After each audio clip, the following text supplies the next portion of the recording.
Ladies and gentlemen, if you could please find your seats, the program is about to begin.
ladies and gentlemen, please welcome to the stage Rabbi Yehuda Kapelun.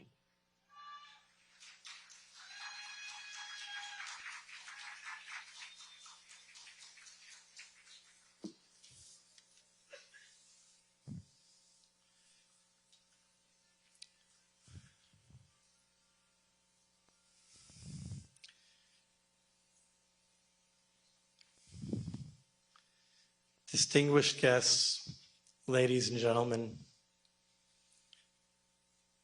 an event that none of us wanted to attend, an event that none of us thought living in America would ever occur.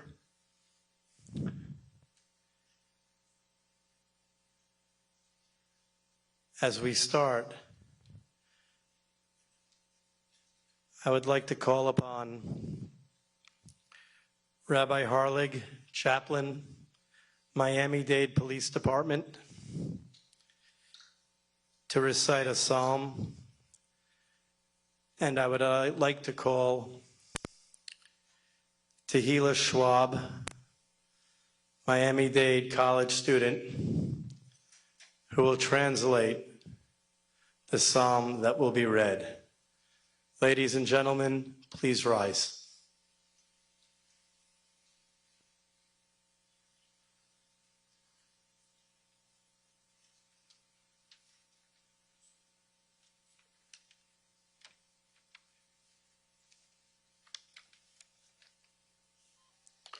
From the words of a fallen soldier, Eitan Oster, the true soldier fights not because he hates what's in front of him, but because he loves what's behind him.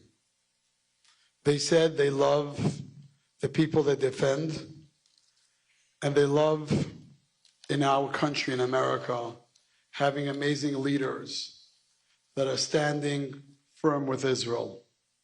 And they love what is behind them as God watching over them and protecting them and our prayers.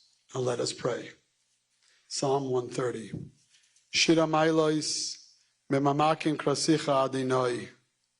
Adinoi shima bekoili tiyadna oznacha kashuvas lakol tachanunai. Im avoinos tishmer ya Adinoi miyamoid ki imcha haslicha leman tivorei. Kivisi Adonai kifsa nafshi v'ledvarai hachalti. Nafshi l'Adonai mishoimnim laboiker, shoimnim laboiker. Yachal Yisrael el Adonai kim Adonai hachesed v'harbe imoi fedus, v'hu yifte es Yisrael mikol avonosav. A song of ascents. Out of the depths I have called to you, O Lord. Lord, hear my voice. Let your ears be attentive to the voice of my supplications. If you, Lord, should mark iniquities, O Lord, who could stand? But there's forgiveness with you, that you may be feared.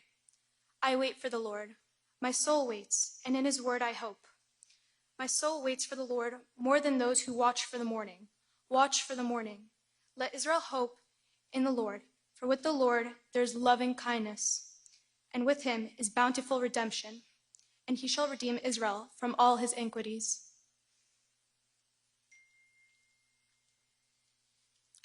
You may be seated.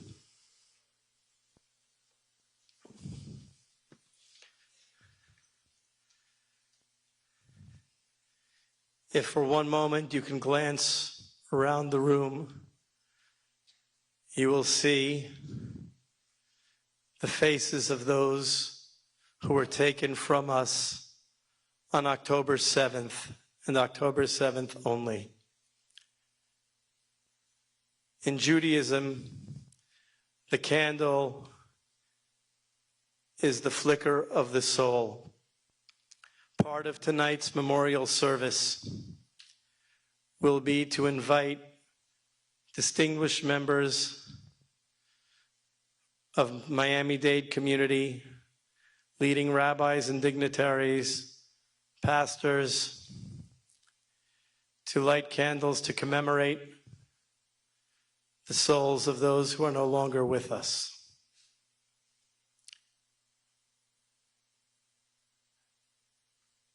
Some of those people who will be lighting the candles will deliver some remarks. The first speaker at tonight's event represents Israel with tremendous dignity and with tremendous courage to stand and face the adversaries that condemn Israel. I'd like to call upon Israel's Consul General, Mayor Sterinsky, to light the first candle and deliver some remarks.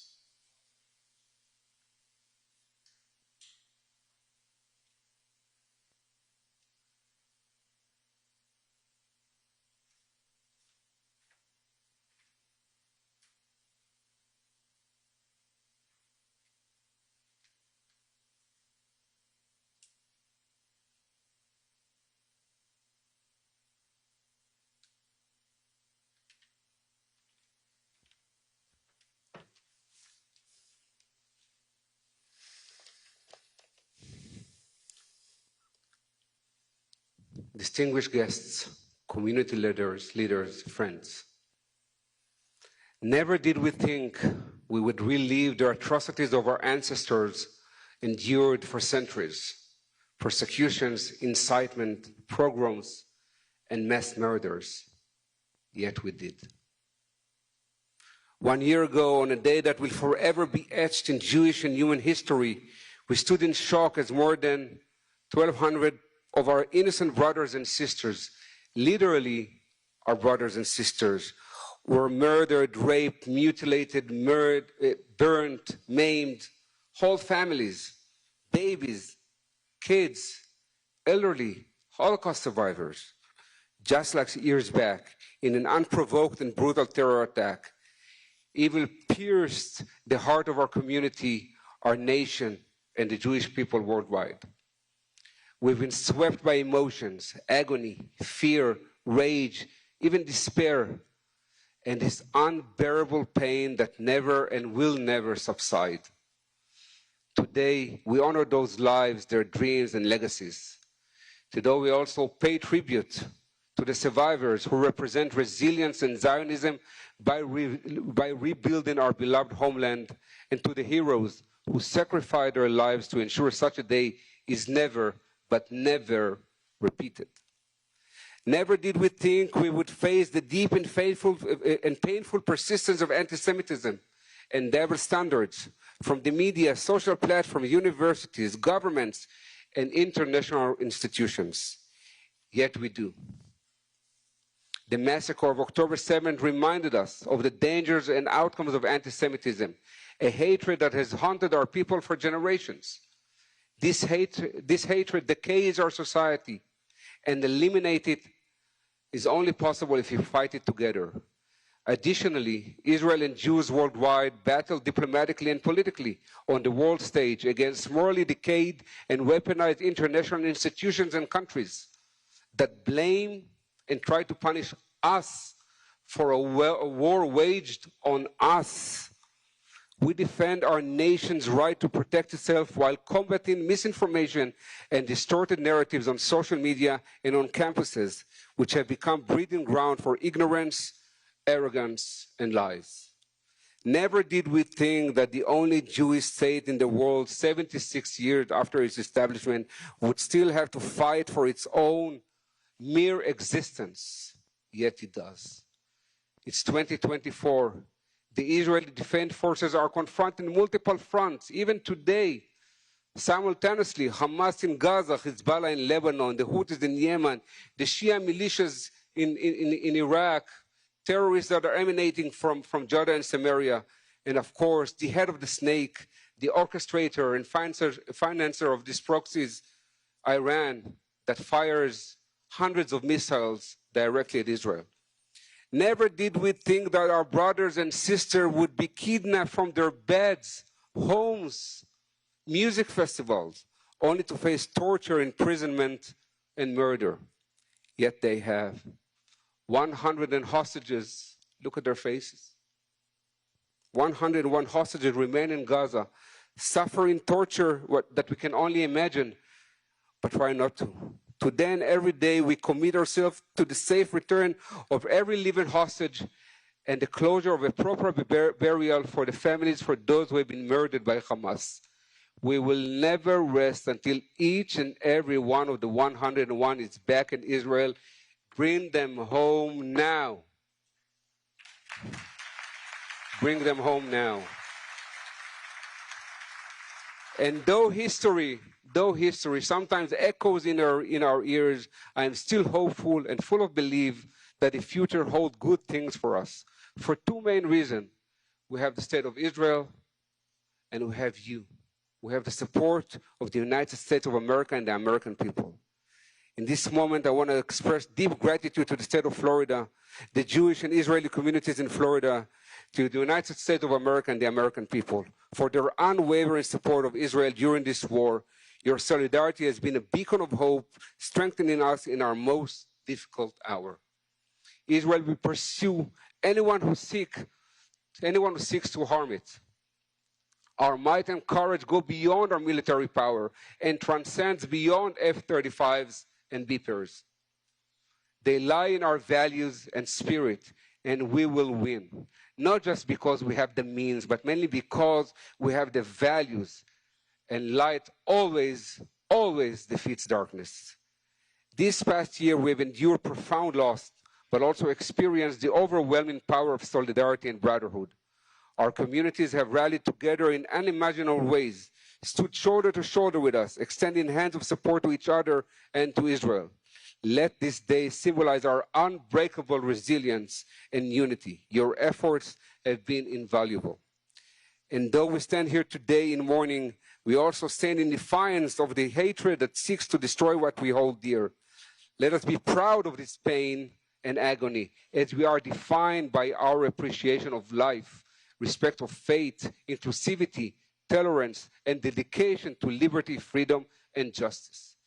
These values are and always will be a part of who we are, and no force in the world, not even pure evil, can silence nor overcome it. And just as we share these values, we also have common enemies, and that includes anyone who burns the Israeli and American flags and rejects all what these flags symbolize. We have recommitted. We recommit to honoring the memorial of those who lost through action by creating a world where tolerance, peace, and justice triumph over hatred and division. We recommit to the security of the state of Israel and the Jewish people. We recommit to denouncing double standards, promoting moral clarity, and fighting for our shared values. May the memory of those lost forever be a blessing. May the hostages come back home, our soldiers return safely, and our communities be rebuilt. Today, as we stand here together in grief, we also stand with hope, strength, and pride. Adonai oz le'amo yiten, Adonai yevarech et amo b'shalom. God bless America. God bless Israel. God bless all of you. Am Israel Chai. Thank you.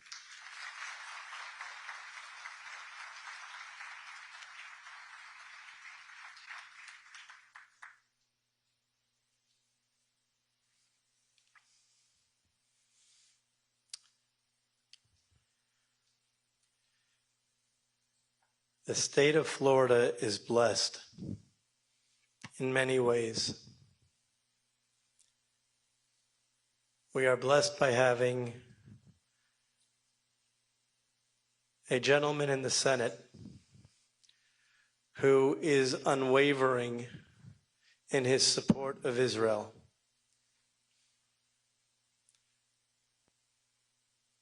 He has stood committed with Israel and every Jewish institution in Florida for as long as he's been in office, but specifically from October 7th on. Ladies and gentlemen, I'd like to call to the stage to light a candle and to deliver remarks, the Honorable Senator Scott.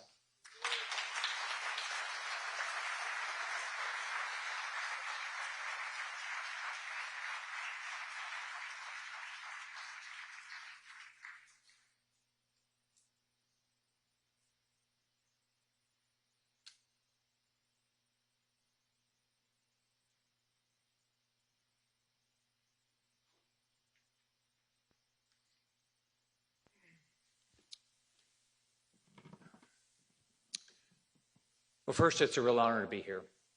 It's a pretty solemn day. I think every one of us can remember some times in our lives that were really important to what was going on. And a year ago, October 7th is one of those days for, I think, all of us. I was in DC with my wife and two of my grandkids. And unfortunately, he gave us the opportunity to explain exactly what evil is. You can't imagine telling a 10-year-old and 12-year-old boy, and I think people in Israel have had to do this for a long time, and Jews have had to do this for a long time, exactly how difficult it is just because they're Jewish. That they might be murdered, their daughters might be raped, their babies might be beheaded, all sorts of things could happen. And unfortunately, it did happen. So in my role in the Senate, my job is to make sure that what happened on October 7th never is forgotten. So what we did is we immediately put up all the pictures of all the hostages and got it to all the House and Senate members. And then what we've done is every day since then, put something out about the hostages. Because the most important thing we can do if we want to make sure that the world never forgets is keep talking about the people. Keep talking about what's happened and what's still happening.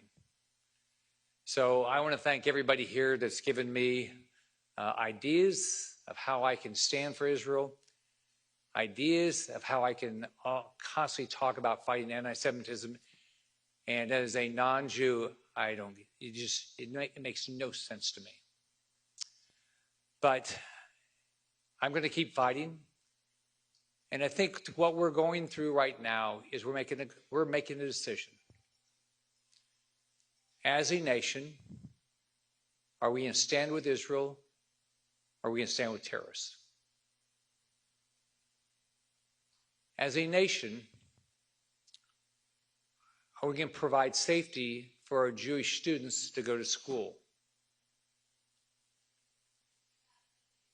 As a nation,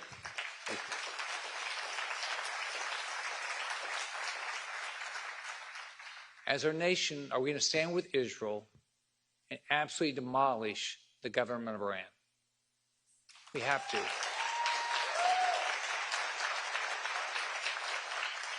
And finally, as a nation, are we going to put up with Hamas sympathizers in our country to raise the Palestinian flag and desecrate our monuments?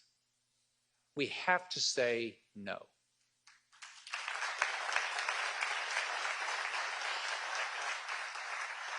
I can just tell you, as my role as a U.S. Senator, I'm going to fight for Israel. I'm going to fight anti-Semitism. And if anybody has any ideas how to make sure this never happens again, please let me know. It's a real honor to be here.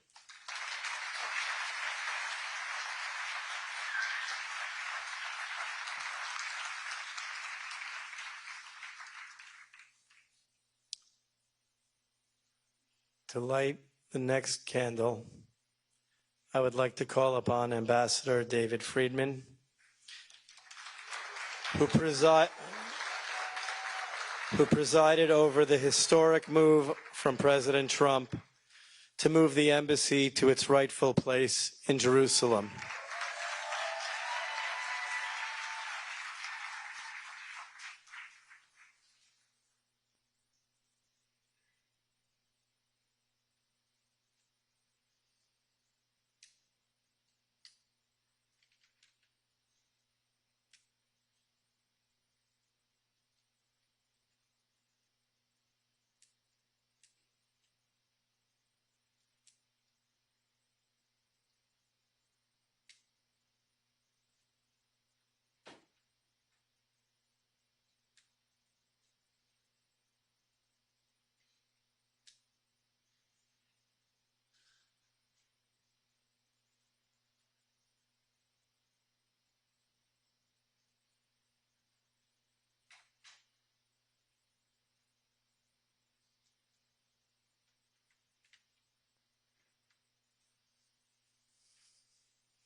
Ladies and gentlemen, look around the room for a moment and realize that it would take everybody in this room would have to light 4 candles for everybody that was killed that day. To the right and to the left are chairs that are to let the world know our hostages, wherever they are our brothers and sisters, and they are not forgotten. The chairs to the right and the left of the stage have a picture of an individual who has now spent a full year in captivity, many without signs of life for their family. Please bear that in mind as we hold this solemn event. I'd like to call upon, again, you're going to hear a lot of times, great friends of the Jewish community. People have proven track records. I'd like to call upon Congressman Mario Diaz-Balart to light a candle and deliver some remarks.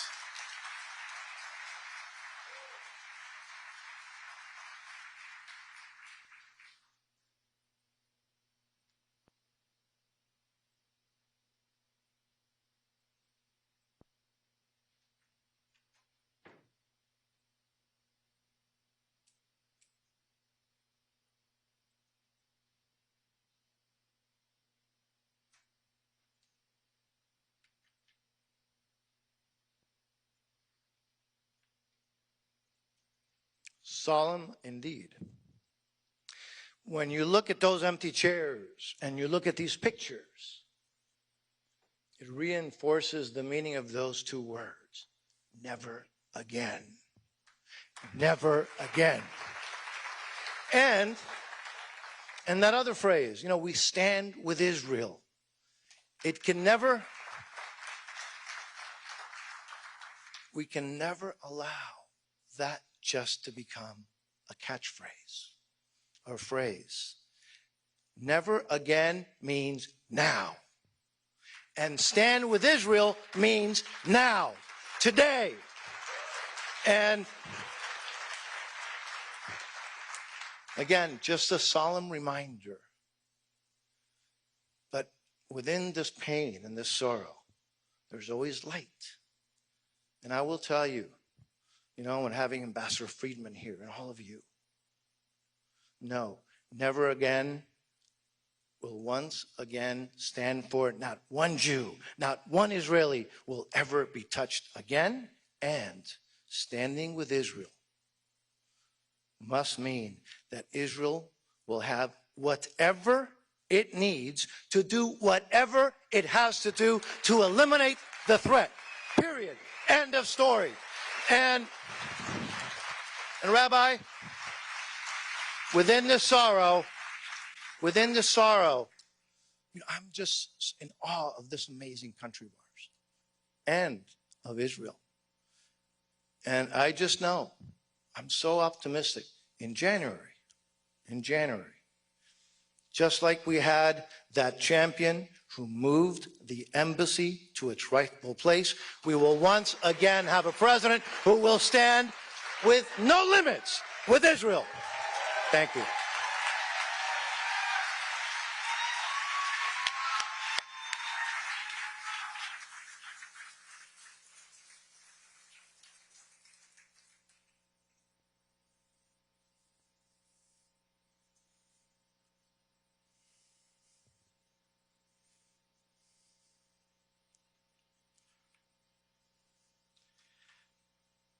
To light the next candle, again, a long history of helping the Jewish people. The former mayor of Miami-Dade, who as mayor made it his business to protect and defend Jewish organizations and schools. And as congressman, has been one of America's steadfast friends, a longtime friend, Congressman Carlos Jimenez.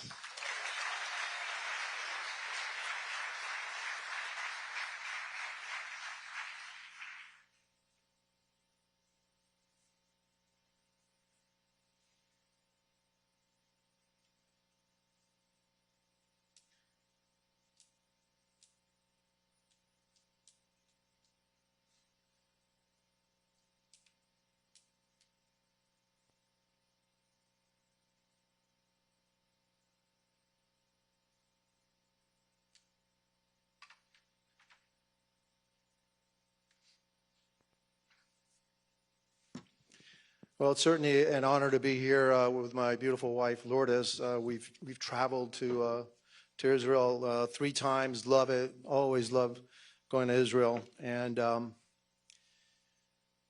my heart goes out to the families of the victims, the families of the hostages. May God bless them. Bring the hostages home as quickly as possible. But I'm going to talk to you about my feelings, what I felt on October 7th. And we all heard the news of what had happened, and more than 1,000 Israelis and Jews had been killed by Hamas terrorists. But I really didn't get it. Yes, it hit me. I didn't really get it until about a week or 2 later. The Israeli embassy had pictures, images, voices from the victims themselves captured on tape, captured on their cell phones. And as there I realized I've always been a staunch supporter of Israel, always. But there I saw something a little different. I saw the face of evil. And then one thing also struck me. There was a recording from one of the terrorists that was calling back to his home in Gaza. And he was yelling, I killed 10 Jews with my bare hand. I killed 10 Jews with my bare hand. And his father was on the line. His mother was on the line. The mother was crying. She wasn't crying because she was ashamed. She was crying because she was glad. That's evil. That's pure evil. And the father saying, your son is a hero. Your son is a hero. That is evil. And so I thought I was a staunch supporter of Israel. Hell no, I'm a real staunch supporter of Israel now.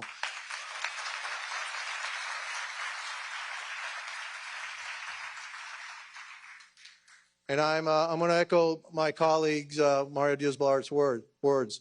We must support Israel. We must give them what they need in order for them to protect themselves. And they have to protect themselves in any way they see fit.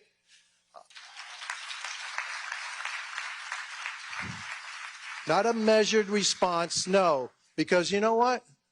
When somebody tells you they're going to give you everything, the moon, everything, don't believe them. Don't.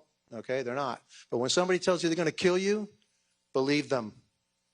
And so Iran, all these terrorists have been telling the Jewish people and the Jewish state, we want to destroy you, we want to kill you, believe them. And there's no compromise with those people. There isn't any compromise with terrorists that want to kill you. There's none. And so I applaud Israel for the actions that it's taken. Brilliant moves with the pagers and the handy talkies. I thought that was awesome. You know what was awesome about it? Those pagers were going to be used to conduct and help conduct acts of terrorism on other people, on the Jewish state. And they got blown up by those same things that they were going to use to kill other people. They blew up in their hips or everywhere. And man, I thought that was the greatest thing ever. And we should learn from Israel and how to really take care of your enemies, because they are the enemies. And so, look, I'm a United States congressman. I will stand and fight with Israel, because Israel's enemies are the enemies of the United States.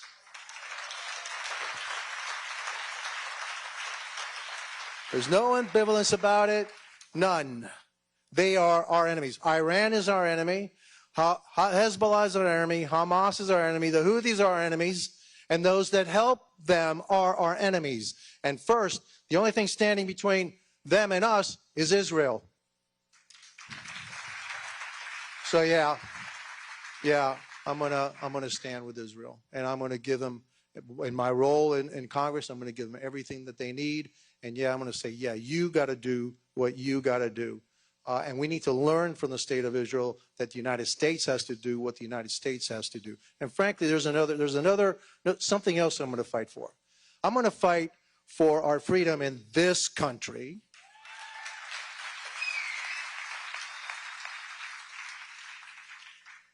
Five years ago, would have never thought I would never see what I've seen in our campuses.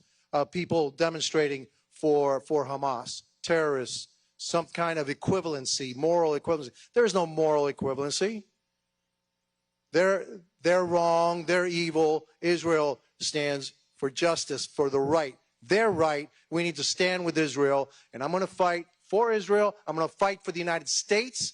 And no more, hey, let's not say too much. No, no, no, no, no. We're going to fight. Just like President Trump said when somebody tried to take him out, fight, fight, fight, fight, fight.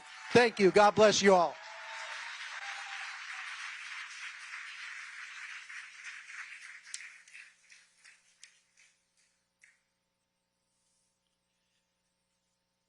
Interspersed with some of the remarks are going to be some stories. Allow me to share a story of a father who had to bury his son twice. On October 7th, at the base, the Gaza border, there was, as the base was overrun, there was a soldier who stood in his pillbox at the top, never left his post, and fought until his ammunition ran out, saving scores of his colleagues and killing, by some Israeli army estimates, 60 or 70 terrorists. In their brutality, when he was killed, they beheaded him.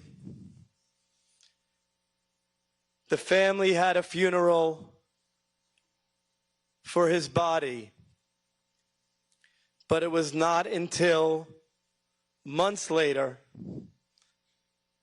in a daring raid, that the Israeli government and the Israeli soldiers put their lives on the line, going into a bar in Gaza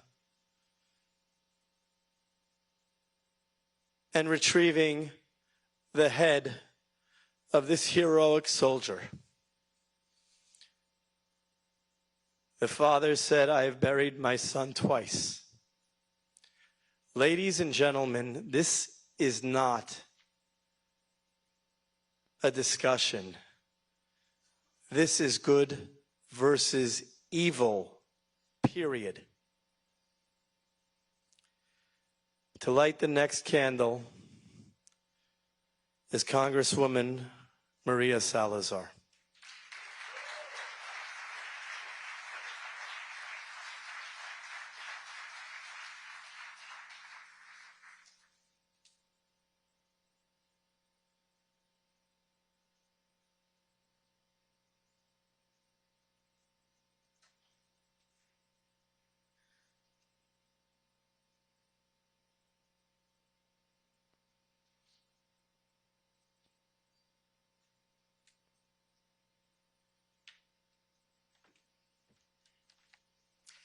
Good evening to all of you. It's a privilege and it's a pleasure.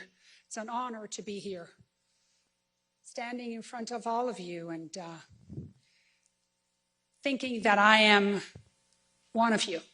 I belong to the House Foreign Affairs Committee, and I can remember about that evil that my colleagues Mario and Carlos were talking about, and unfortunately, we feel it and we see it every time we have to take a vote when it comes to Israel.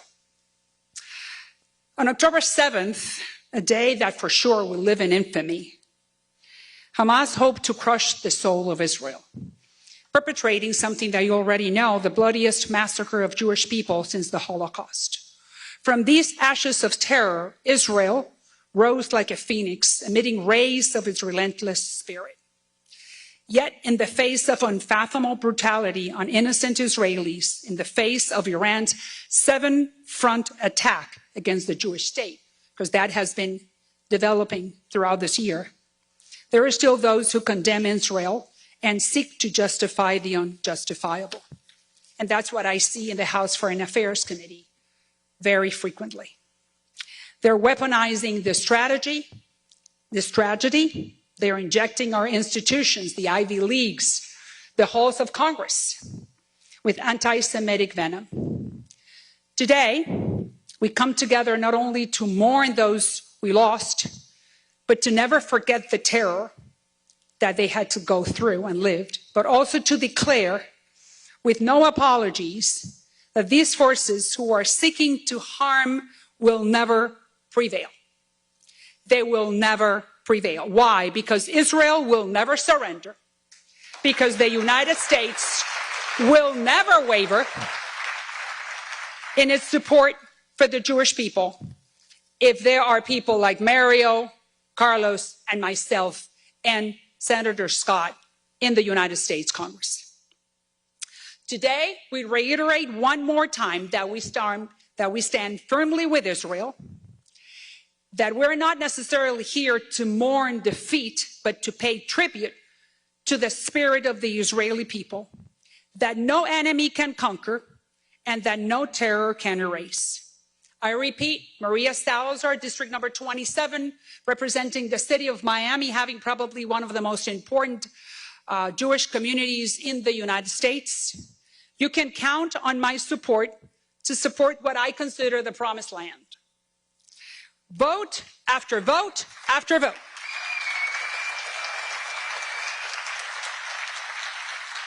Until the enemy understands that Israel is a very special place, because it has been anointed by the Almighty, and no one can defeat the Lord of Abraham. So we stand with Israel. We stand with Israel. We stand with Israel. Thank you for the opportunity, Rabbi.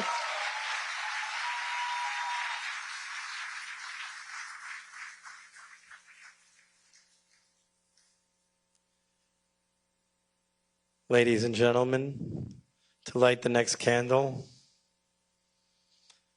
Congressman David Gustav.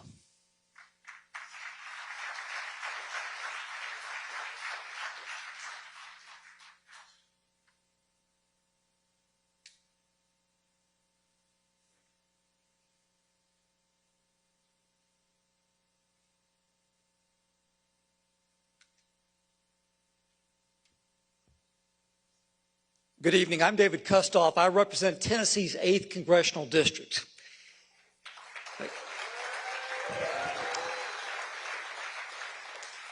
And I thought, frankly, it was important to be here this evening to show our support and our solidarity with Israel and with the Jewish people.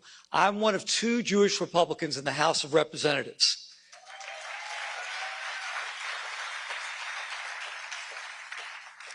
I think we're going to have a third after November. But I must tell you that several months ago, I traveled to Israel, went to the kibbutz, went to the Nova Music Festival site. And the thing that struck me, some of you may have gone there, when you go to the music festival site, the Nova Festival site, and you see those photos on poles of these people, and they're all young, staring back at you, how happy they were, again, how young, how joyous, and their lives were taken away from them. So I think about October 7th, 2023, and in some ways, it's a year ago, but it doesn't seem like that long, but we know that every day has been a day of agony. So I think about a number of things. One is, you've heard this over and over again, that, you know, there's good and there's evil. There's love and there's hatred. And good can prevail over evil. Love can prevail over hatred, but good and love have to fight. They've got to fight. And so I think about what Congressman Diaz-Balart and Congressman Salazar and Congressman Jimenez and Congressman Reschenthaler, who's here today, and me. We go to the floor of the House of Representatives and we talk about how important our relationship is with Israel, that we support Israel, and the American people need to hear that, and the world needs to hear that. And they do from the floor of the House of Representatives. I think about the resolutions that we put on the floor condemning anti-Semitism. And by the way, we had a resolution, it was mine, condemning anti-Semitism. We had 92 people vote present. They vote present, they might as well be voting no. It passed, but we need to send the signal to the rest of the world and to the United States that we absolutely support Israel and her right to exist.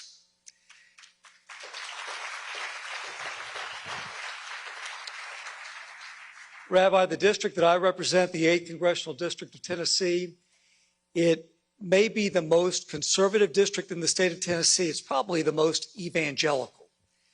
But I'm going to tell you the message that I get from my constituents each and every day.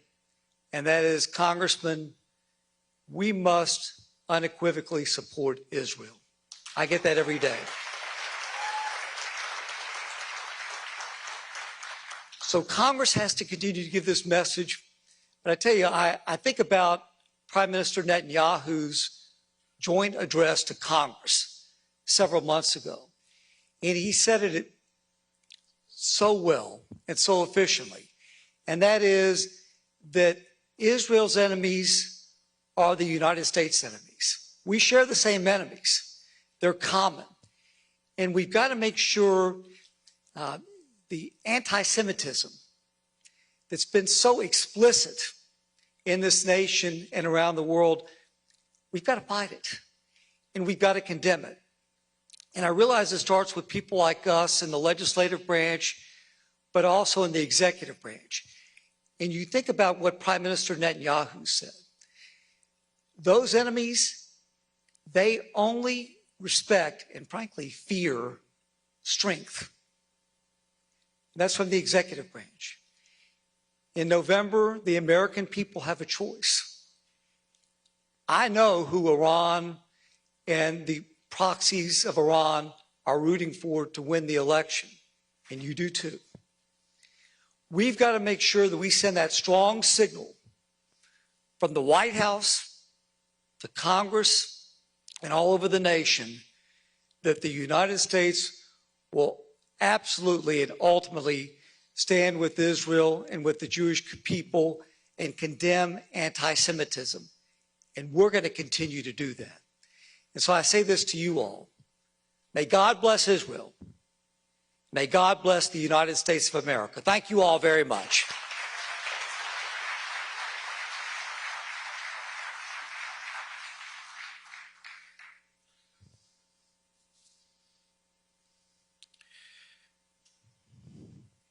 Congressman Guy Rechtenthaler.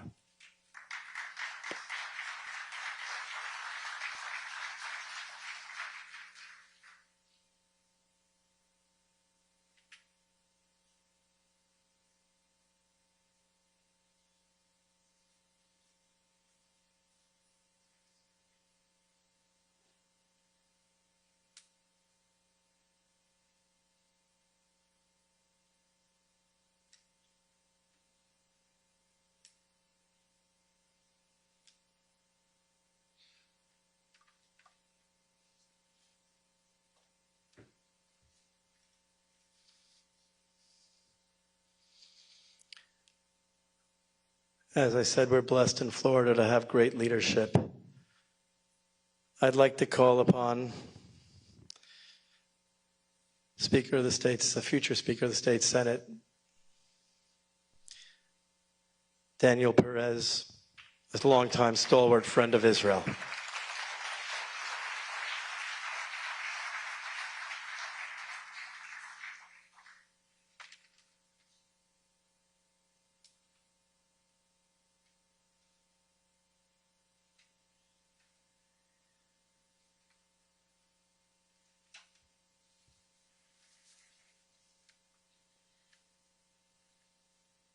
Thank you, Rabbi, for putting this together, and thank you all for being with us. Everyone deserves to feel safe in their own home, just as Israelis do in Israel, where the right to security and peace of mind is fundamental to daily life. The tragic events of October 7th shattered this sense of safety for many, profoundly altering the lives of Israeli citizens and those who stand in solidarity with the nation. The sudden violence and unprovoked loss of life reminded the world of the vulnerability that Israelis face, reigniting the importance of protecting the right to live free from fear and from violence. For the people of Israel and their supporters, October 7th marked a deep wound in the nation's psyche, but it also reinforced their resolve to stand strong in defense of their home and the values that they all cherish. And here we are, 1 year from that event, in the midst of having to once again make a decision between good and evil. And on behalf of the House of Representatives in the state of Florida and the House will choose good, will choose the blessed, will choose the Israelis every single day. God bless you all.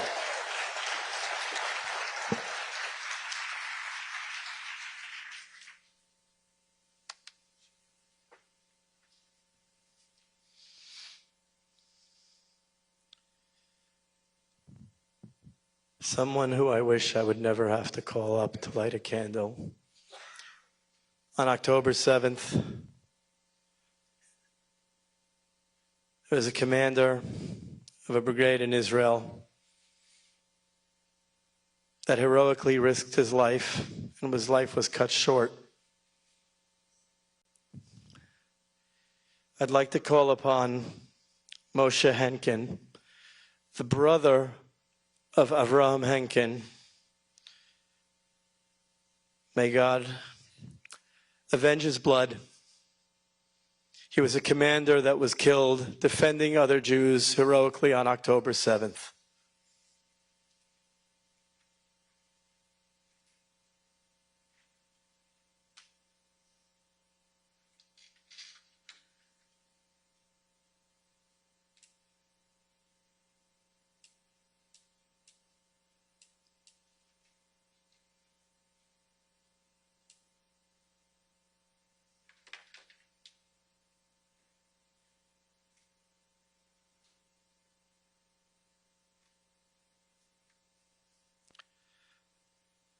I'd like to call upon Ambassador Lana Marks to please light a memorial candle.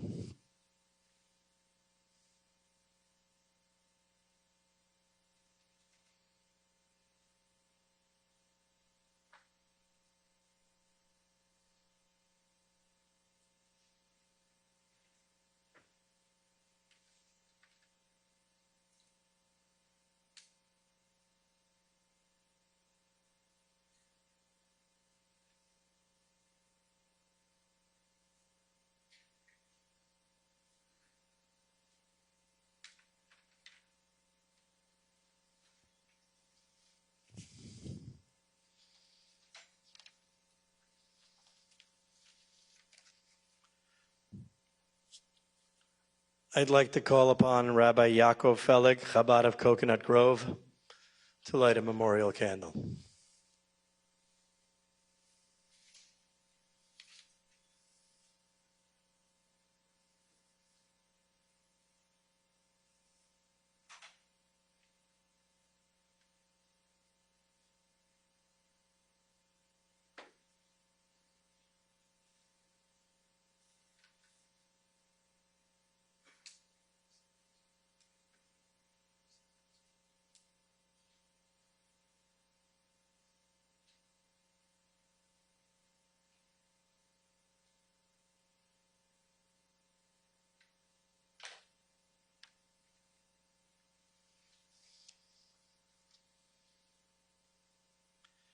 I'd like to call upon State Senator Ileana Garcia.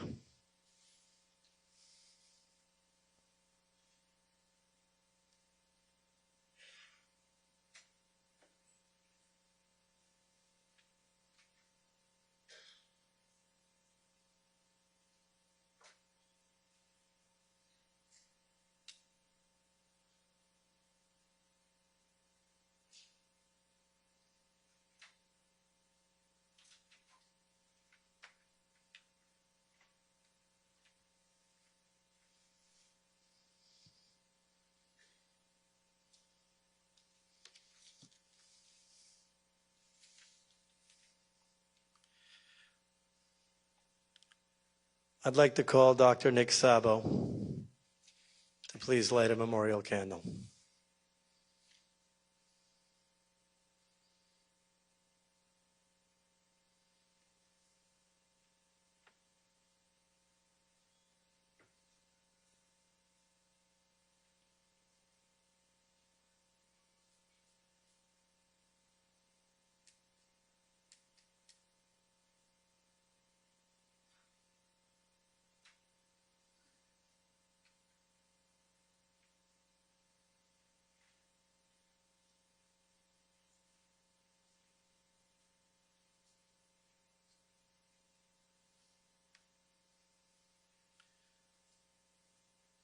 I'd like to call upon Major Collado from the Florida Highway Patrol, who on October 7th, he and the dedicated Florida Highway Patrol immediately went into action and provided synagogues, schools, and Jews with a measure of comfort to know that they were protected that day.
Major Collado lit the candle on behalf of Florida Highway Patrol Executive Tom Kerner, who is watching live, but is called to Tallahassee to work with the impending storm.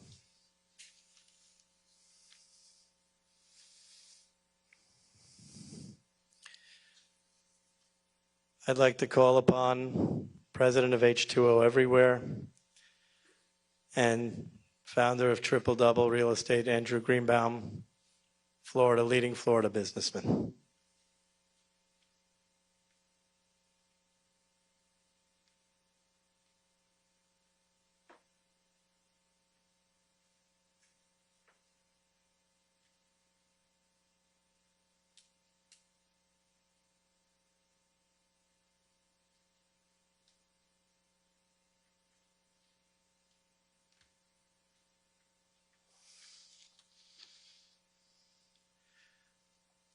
I'd like to call upon Oren Katan, one of the organizers of today's event.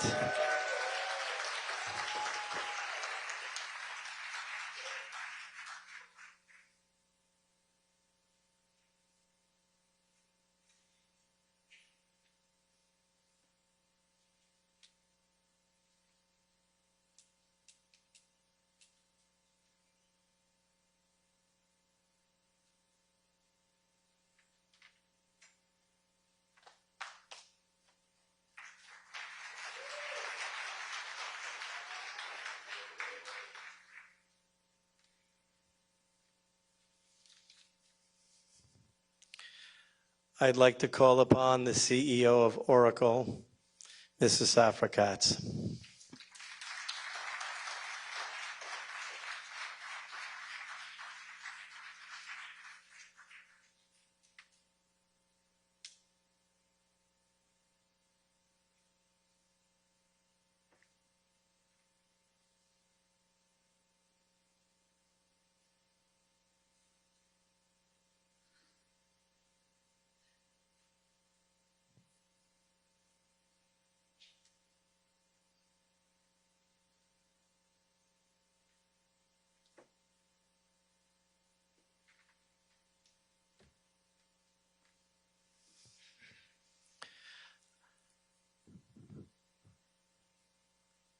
I would like to call upon Mr. Gal Tirosh to please light a candle.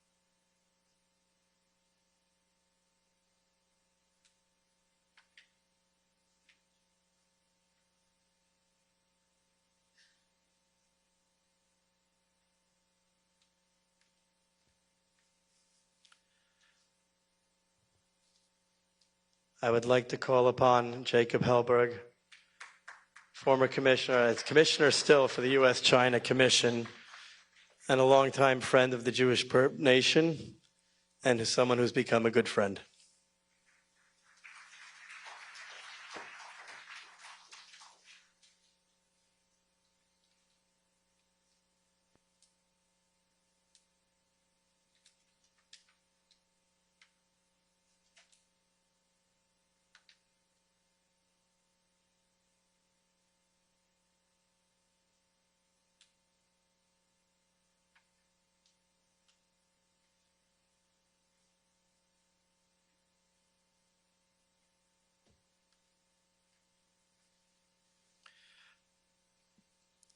I would like to call upon Ezra Cohen, former acting Undersecretary of Defense for Intelligence and Security.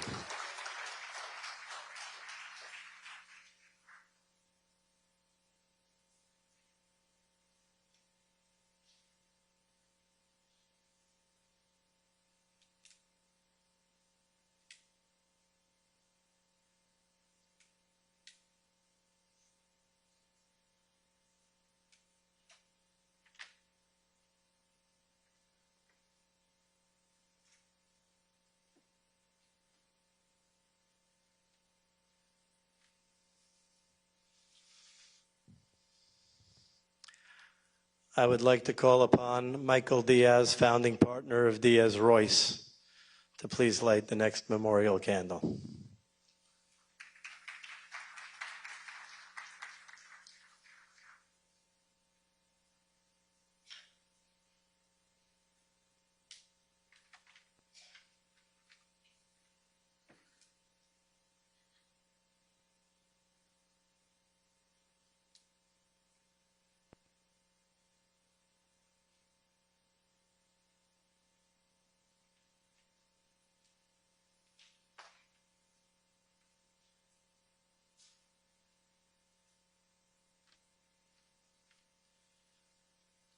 I'd like to call upon Joseph Rosenbaum, founder of Rosenbaum Acevedo, to light the next candle. Joe has many friends who were affected by what occurred in the kibbutzim in the south.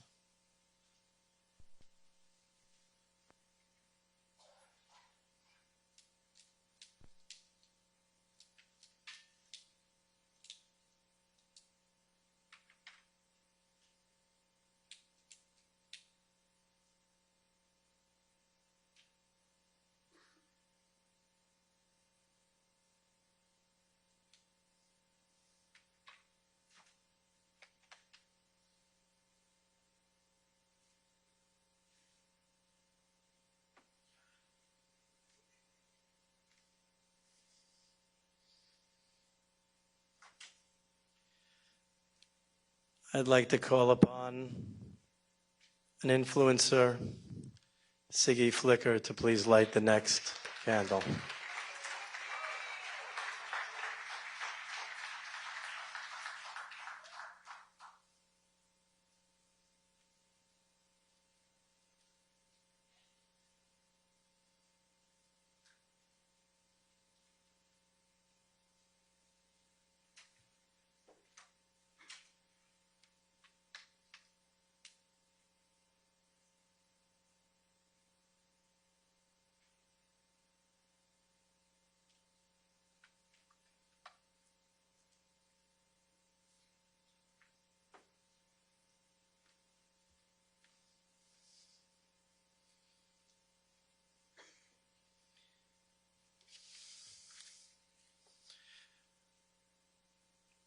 I would like to call upon the president of the Latino Coalition for Israel and co-chair and founder of the National Task Force Combating Anti-Semitism, Mario Bramnik Esquire.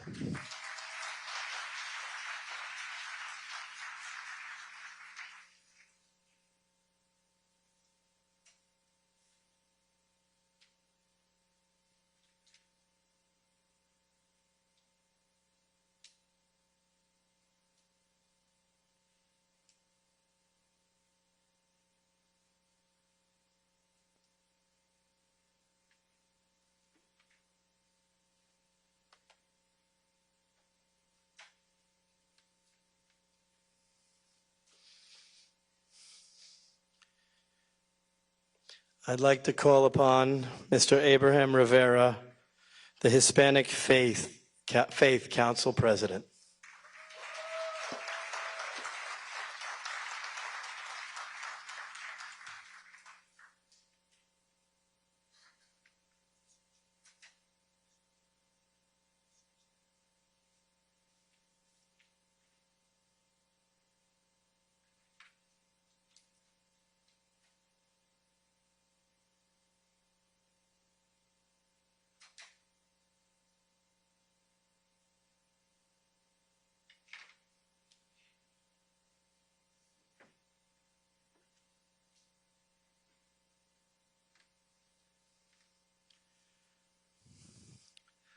A longtime friend of the president, Mr. Stephen Witkoff.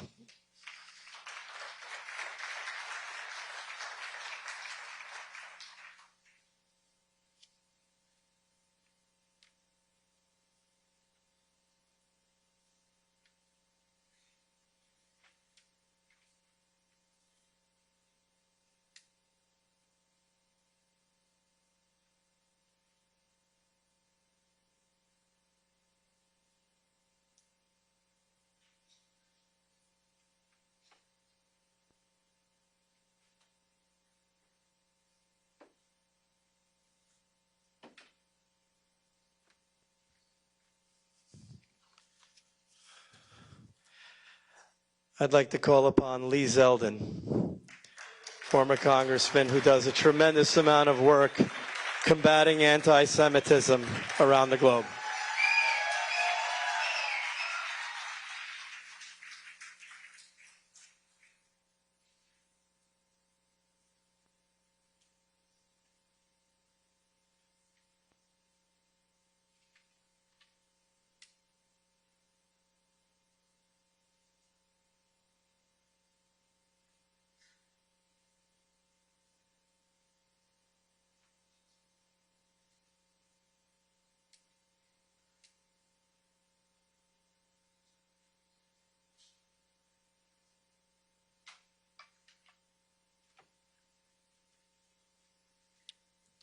The events of October 7th were thousands of miles away from home, but in a way didn't feel any closer to home.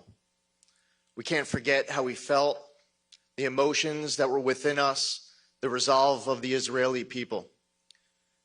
I believe that this attack on Israel would have never happened if President Trump was in the White House.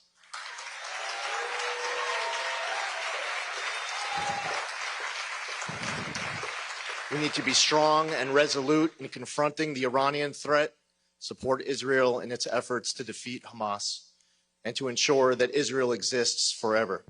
Thank you for being here for this very important event to ensure we never forget, and this never happens again.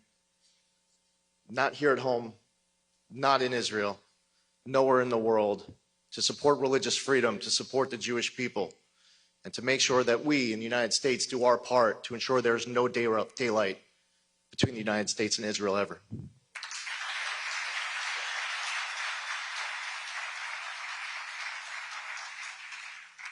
I would like to call upon Rabbi Mordechai Palgon, one of the directors of Yeshivat Torah Semes.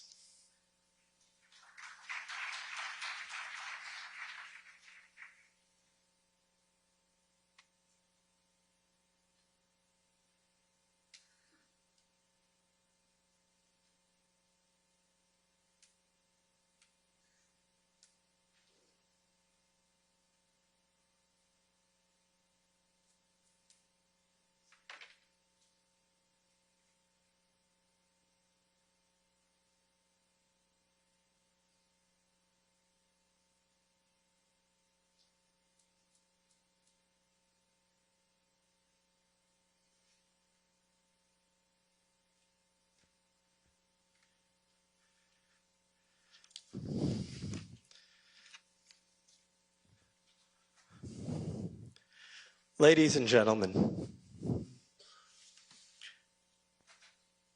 to light the last 3 candles of this portion of the ceremony are 3 Holocaust survivors. When they heard never again, they thought never again. Little did they ever believe that we'd be standing here in 2024 at a memorial service for 1,200 Jews killed on one day. I'd like to call to the stage, and ladies and gentlemen, as time goes on, we can never, never forget their sacrifices and the sacrifices made. They are Gail Spivak, Zina Spivak, and Nikolai Spivak, Holocaust survivors.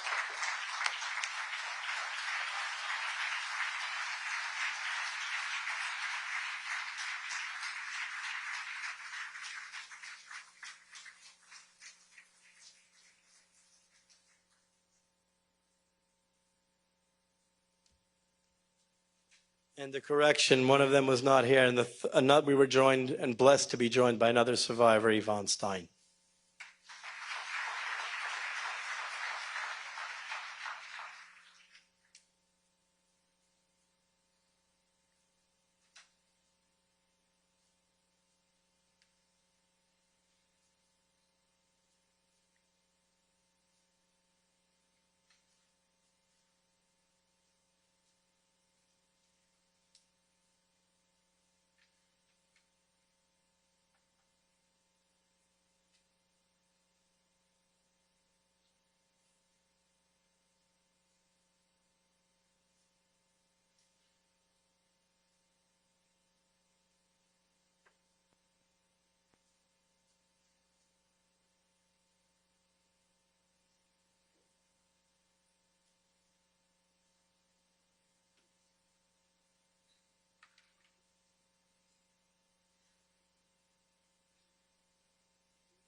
I have been asked to deliver a message that not again, never again, and may God bless President Trump.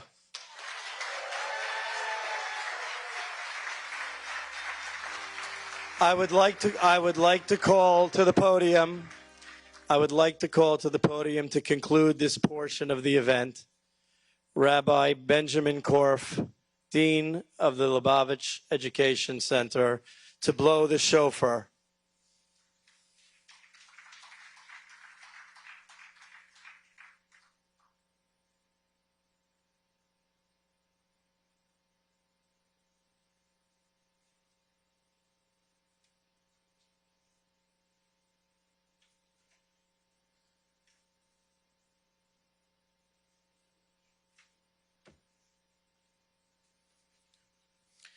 The blowing of the shofar is the sign of a higher calling, something that President Trump demonstrated today by visiting the gravesite of the Lubavitcher Rebbe, the leader of the Jewish people in this generation, and calling and praying for the return of our hostages and peace.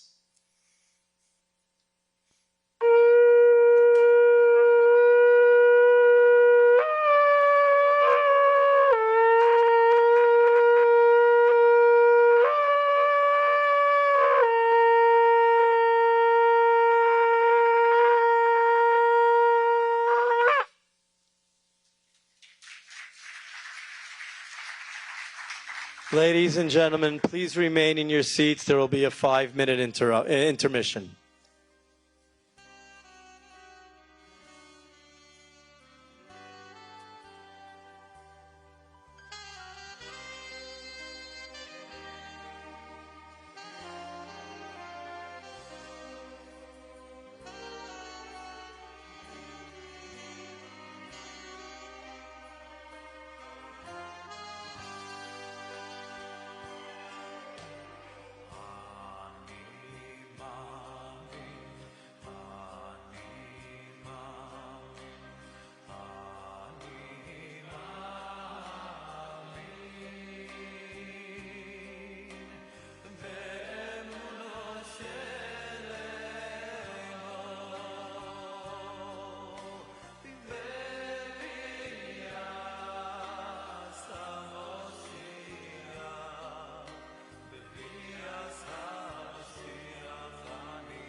Ladies and gentlemen, please take your seats. Please take your seats. Ladies and gentlemen, please take your seats.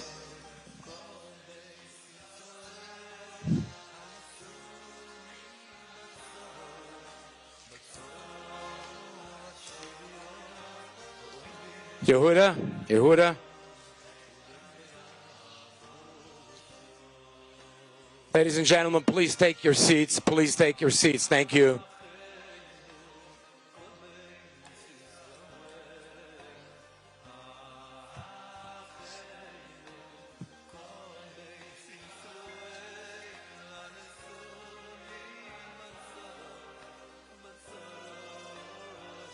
Please take your seats. The program is going to continue. Ladies and gentlemen, please take your seats now. Thank you.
שוכן במרומים, המצא מנוחה נכונה על כנפי השכינה. במעלות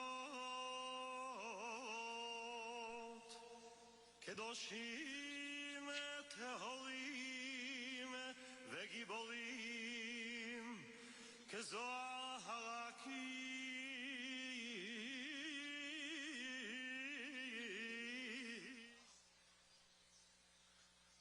Ladies and gentlemen, please welcome to the stage Rabbi Yehuda Kapelun.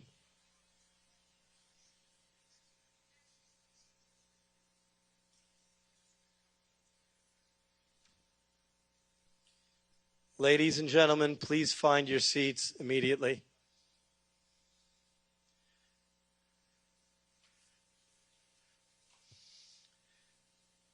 Please rise for the presentation of colors by the Florida Highway Patrol Honor Guard competitive team.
I would like to call to the stage Assistant Director of the Miami-Dade Police Department, Rosie Cordero Stutz, to lead us with the Pledge of Allegiance.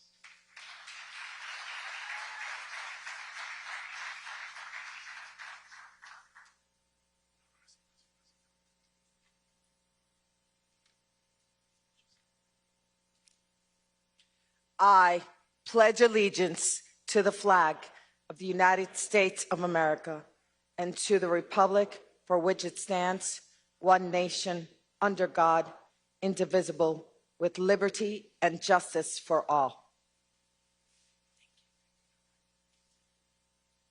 Please remain standing for the invocation from Rabbi Mark Rosenberg, Chief Chaplain of the Florida Highway Patrol.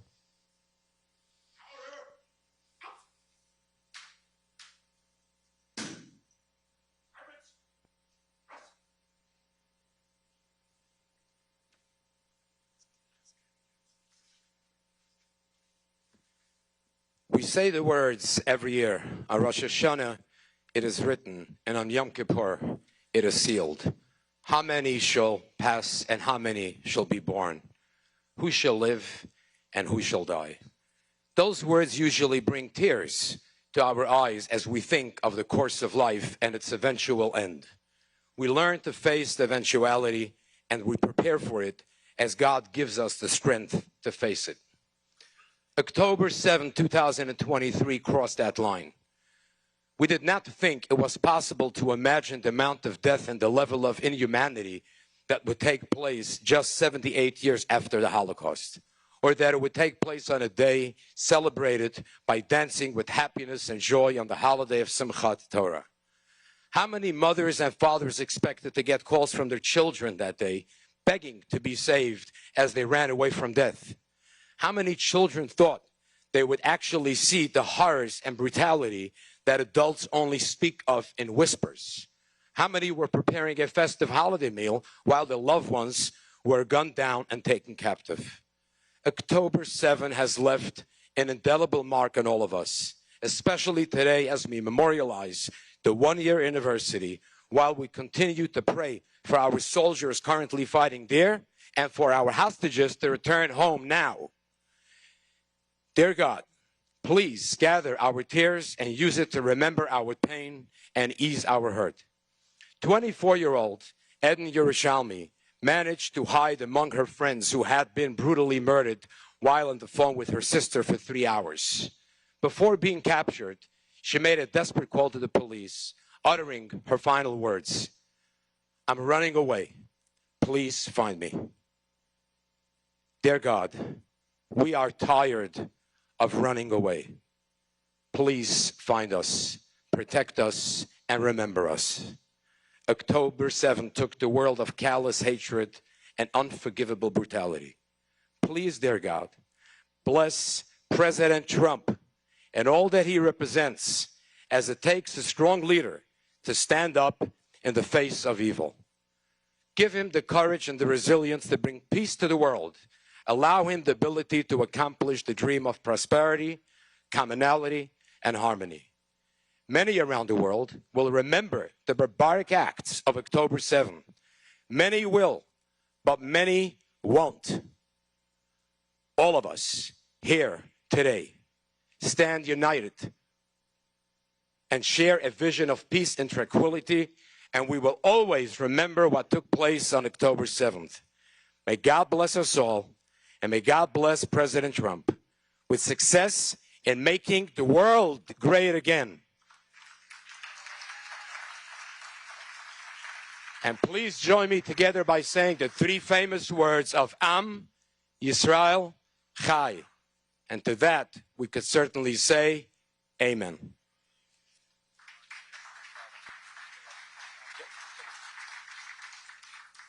Part of the memorial ceremony is to learn a brief verse from Ethics of Our Fathers, a Mishnah, and to say the Kaddish, the memorial prayer.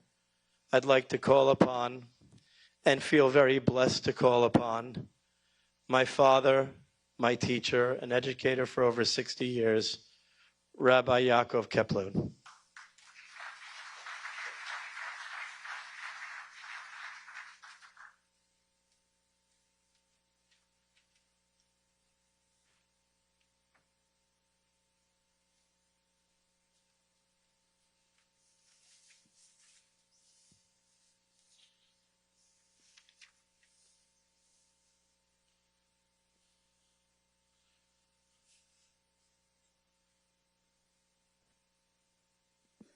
Mr. President,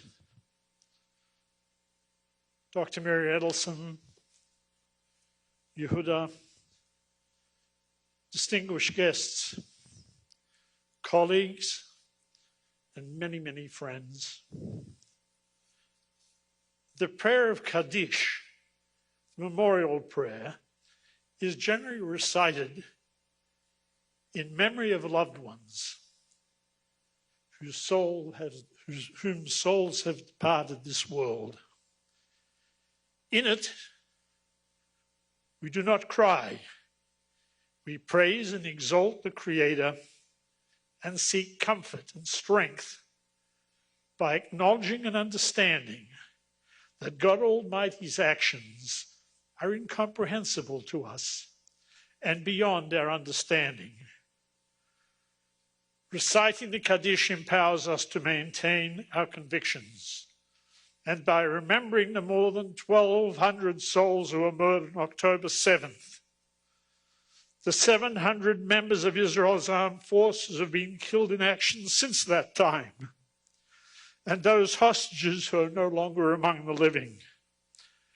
We're gathering here today in a spirit of unity. We solemnly pledge they will never be forgotten.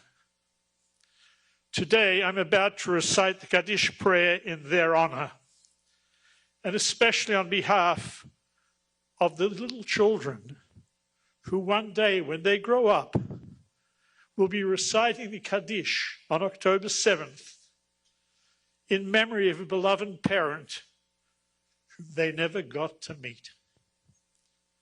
Please feel free and say Amen at the appropriate times in Kaddish. And join me in song for the final line, which expresses our ultimate prayer and request and hope for peace. That we leave here with the spirit of strength, hope, and much faith. We say the Kaddish after reciting a short portion of the Mishnah.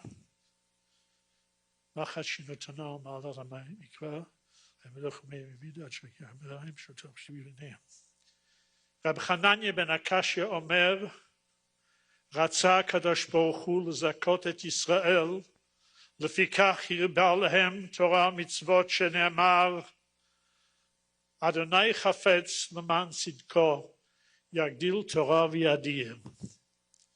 יתגדל ויתקדש מרבה, בעל מה דברה חירותי וימליך מלכותי, ויצמח ברכוני וחרב משיחי. בחייכון ובמכון ובחיי לכל בית ישראל, בעגלה ובזמן קריב אמרו אמן. יהי שמי רבה מבורך לעולם לעולמי עולמיה. יתברך ויתפשטבח ויתפאר ויתרומם ויתנשא, ויתהדר ויתעלה ויתהלל שמי דקודשה בריחו. לילה מן כל ברכתה ושירתה, תושבחתה ונחמתה, דמירן בעלמה ואמרו אמן. על ישראל ועל רבנן ועל תלמידי הון ועל כל תלמידי תלמידי הון ועל כל מן דוסקים ברייתא דברתה דין ונפעלתה ותר. יהי להון ולכון שלמה רבה חינה וחיסטה ורחמים וחיים הליכין ומזונה דבריכה ופולקנה מן קדם והון דבשמיה ואמרו אמן. יהי שלמה רבה מן שמיה וחיים טובים עלינו ועל כל ישראל ואמרו אמן. עושה שלום במרומיו הוא יעשה שלום עלינו ועל כל ישראל ואמרו אמן. יעשה שלום, יעשה שלום, שלום עלינו ועל כל ישראל, יעשה שלום, יעשה שלום, שלום עלינו ועל כל ישראל. May God bless all who are gathered here today. May God bless the people of Israel. May God bless the American and Israeli hostages still in captivity. And may God bless the United States of America.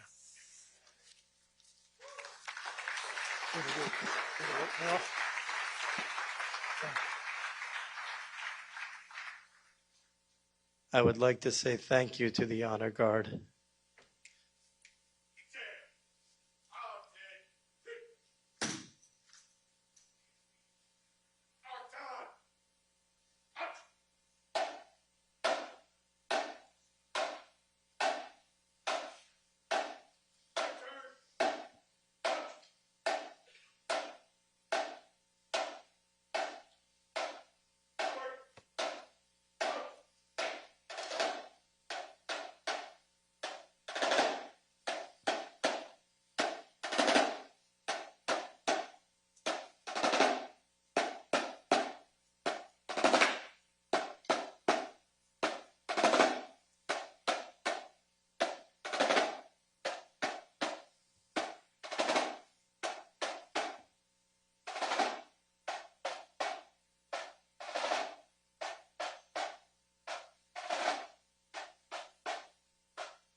Please take your seats.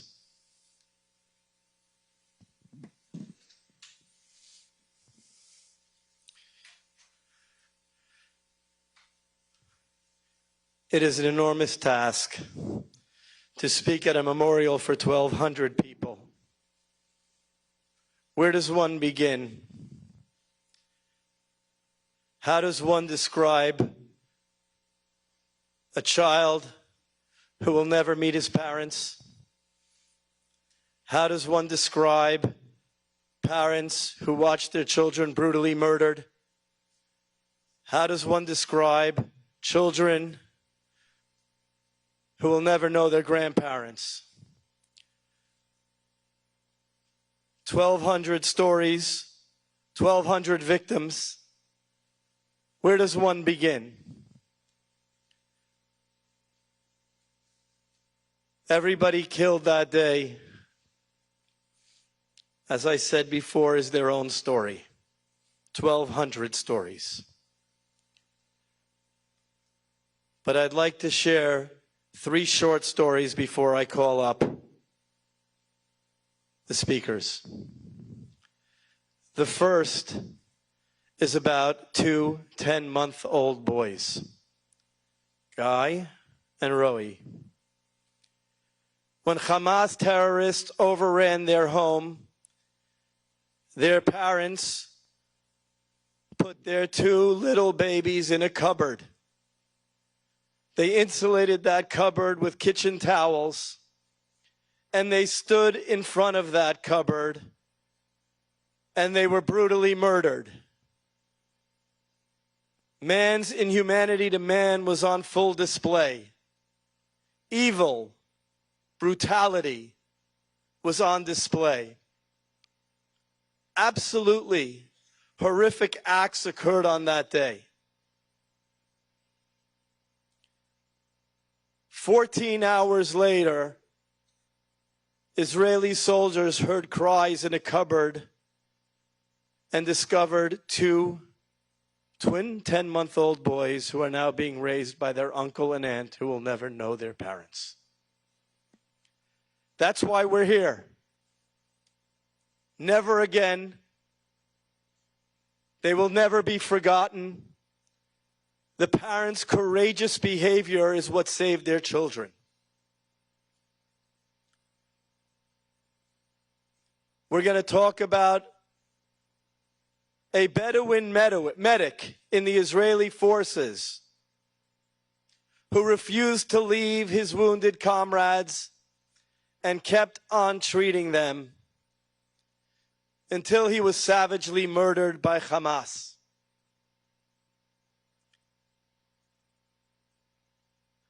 There was an 85-year-old gentleman in Kibbutz Be'eri, if I believe is correct, who, when he heard the gunshots, he told his elderly wife and the caretaker to go into the shelter.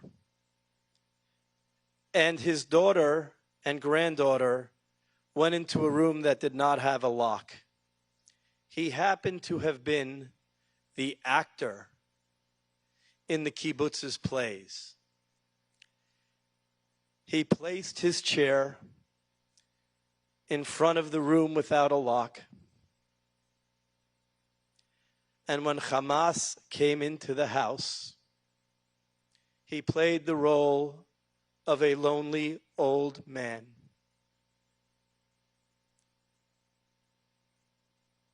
After they found him, his body riddled with bullets, his wife and caretaker were found alive, and his daughter and granddaughter were alive.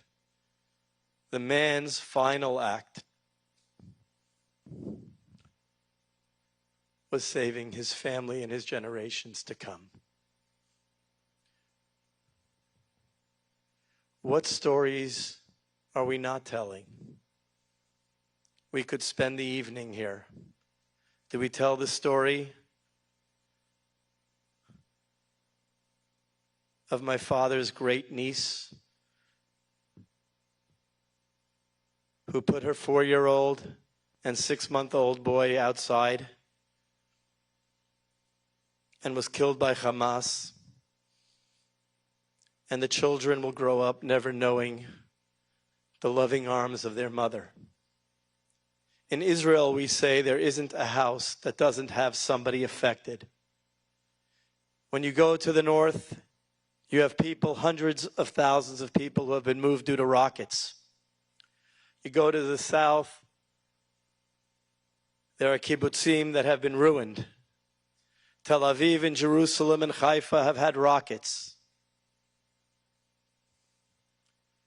Today, it's not just a memorial. It requires each and every one of us in the room to pledge never to forget. To pledge that October 7th, 2023 will never occur again. That all of us will do everything in our power to fight anti-Semitism and not remain silent. Never again must mean never again, not words from 1945, but from 2023. It is incumbent upon each and every one of us in the room, to the world watching, to the American public, to every minister, that every pastor, every imam, and every rabbi. We must educate people to respect law and order and the truth. And the truth is that good will triumph over evil eventually, but at what cost? Look at the room. That's the cost of one day. 1,200 souls. To the right and to the left, we remember the hostages who have now endured 1 year in captivity.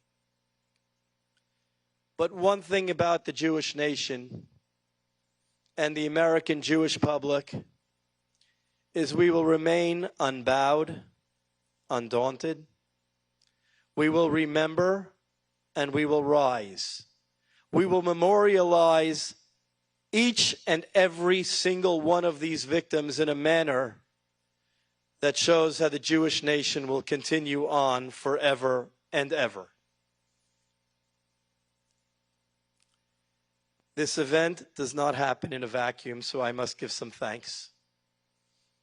I would like to thank Oren Katan,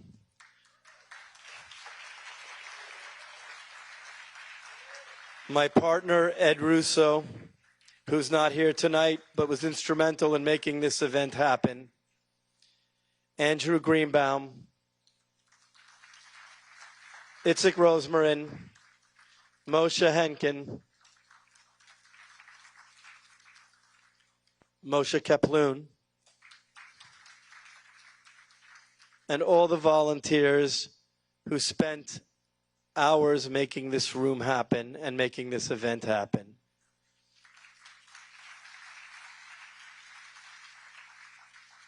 Ladies and gentlemen, entering the room in a brief moment will be two tremendous leaders, both of whom are friends. One is Dr. Miriam Adelson, who is one of Israel's biggest advocates, America's advocate, a woman who is a business leader, a philanthropic leader, and someone who cares deeply about the Jewish nation, the American people,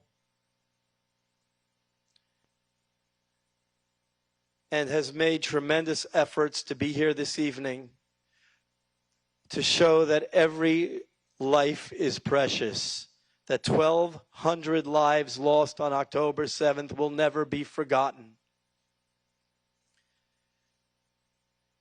And the second, someone who needs no introduction, certainly in this room, but a stalwart friend of Israel. His accomplishments speak for itself. The embassy, the Abraham Accords, the Golan Heights, but above all, his care, his affection, worrying about those who are less fortunate. leading the nation in its times of crises by example. Just recently, he was in a hurricane-ravaged state worrying about communications, but it wasn't his responsibility. But yet everything that goes on in America is his responsibility because he's a true American leader. He has fought for Israel, fought against tyranny, and believes strongly in the commitment of religious liberty and justice for all, equally and fairly. As American Jews, we humbly pledge tonight to never forget the 1,200 souls lost on that day, to never forget the families who lost loved ones since that day, and certainly never to forget the hostages until they are home safely, whether they be the American hostages, the British hostage, the Israeli hostages. Every one of them is a precious soul and deserves to be brought home safely, quickly, and immediately.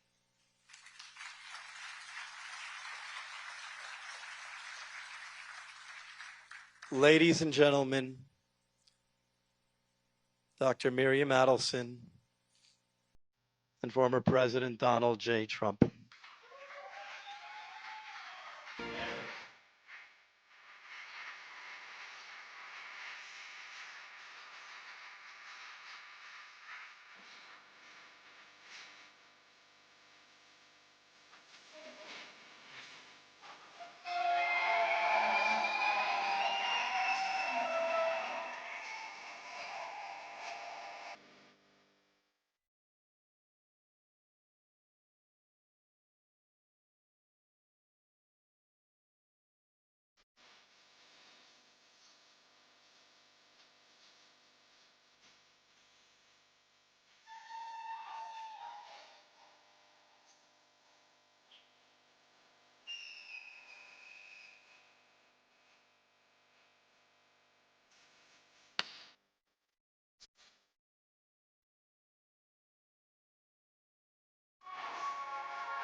Ladies and gentlemen, please find your seats. Dr. Miriam Adelson.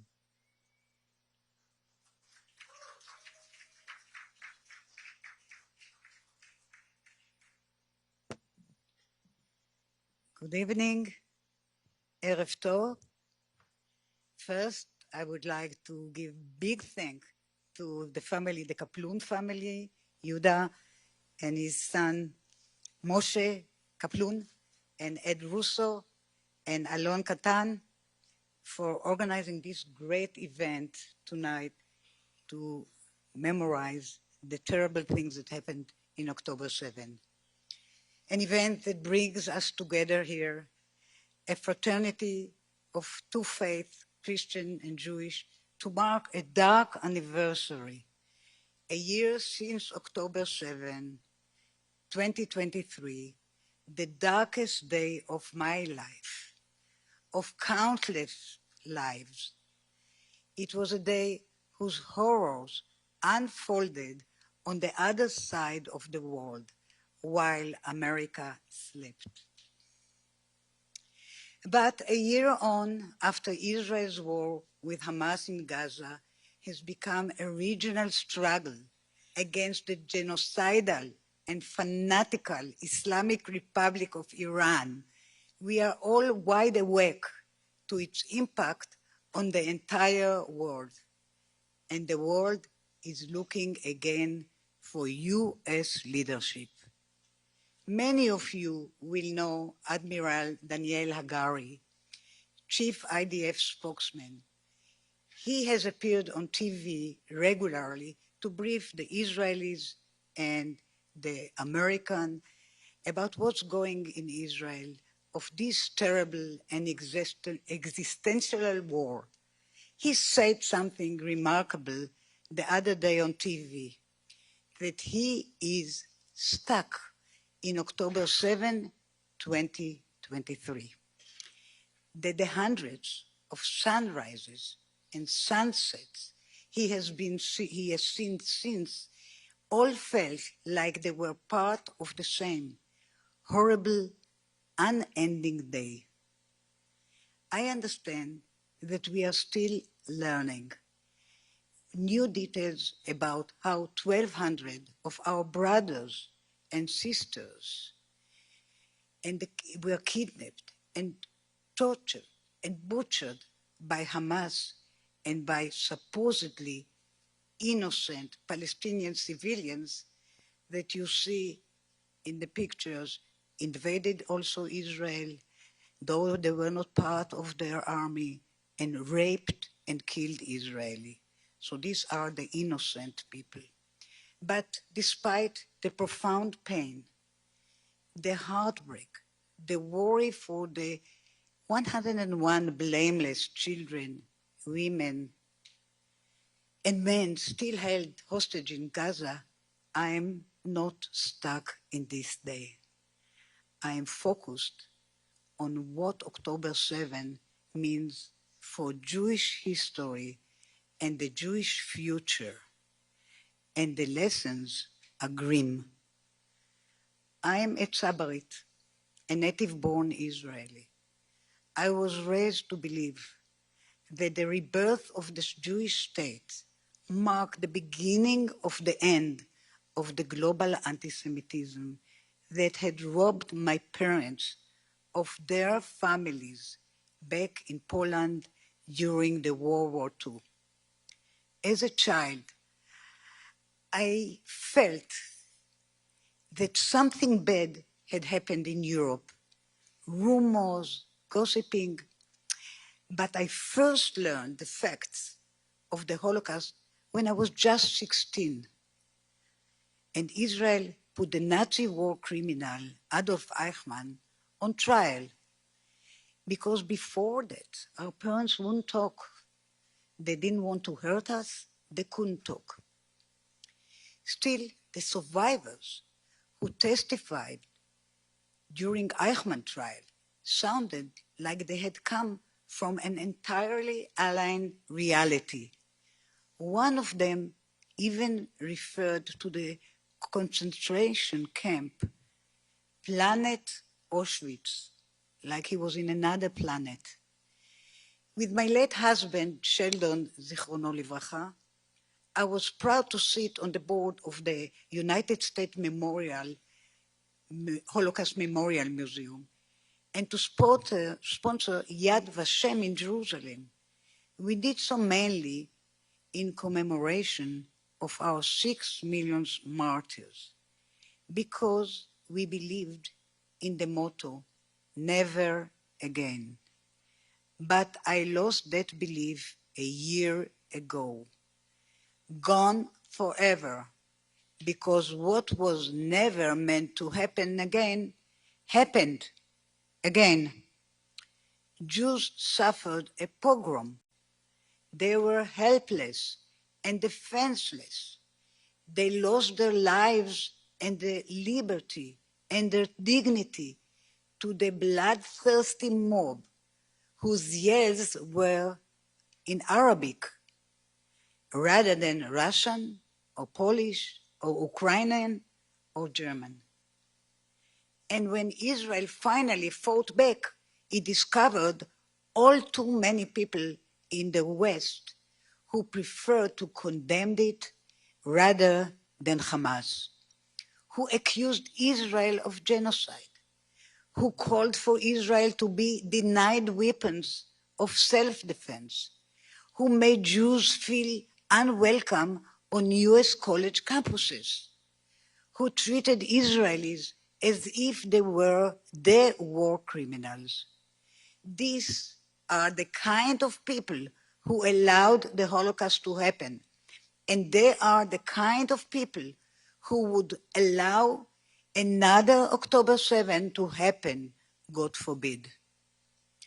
If there is another October 7, it will come with a mushroom cloud.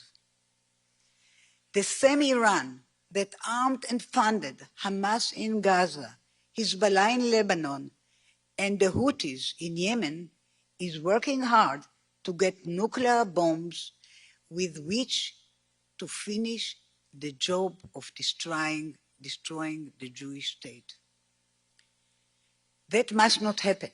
Israel must not let it happen.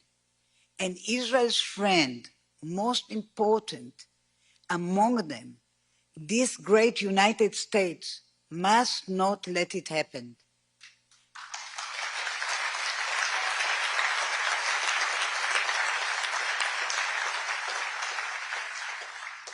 I always like to quote a sentence from the Bible. And this time, I will say it in Hebrew and translate it. בכל עת אוהב הרע, ואח לצרה ייוולד. A friend loves at all times, and a brother is born for adversity. Which brings me to our keynote speaker. Had he been in the White House a year ago, I'm totally convinced that October 7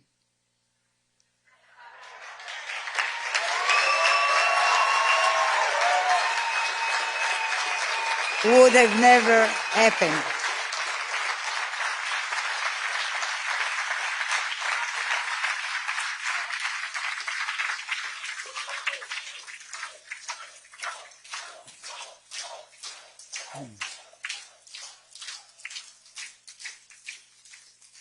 Okay.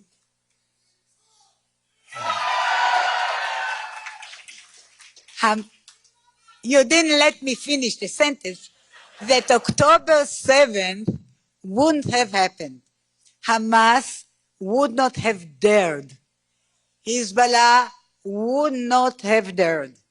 The Houthis would not have dared. And yes, the Ayatollah of Iran would never have dared.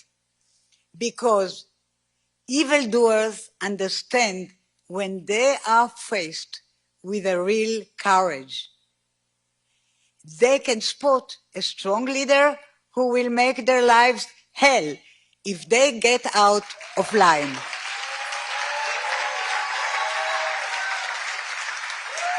They laughed at UN resolution and at statement condemning both sides of the conflict. As long as they are not called out for what they are, evil, they know they will never suffer consequences. And this man has no problem with calling them out. He knows that the enemies of Israel are the enemies of the United States and the free world because they are the enemies of civilization. He knows how to talk tough, but more importantly, he knows when the time for talk is over and it is time to fight for what is right. He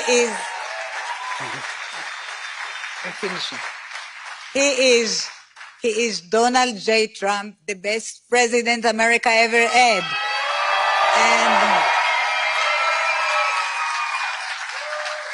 And the best president America will have again, God willing, come January. Please join me welcoming our friend and our brother, President Trump.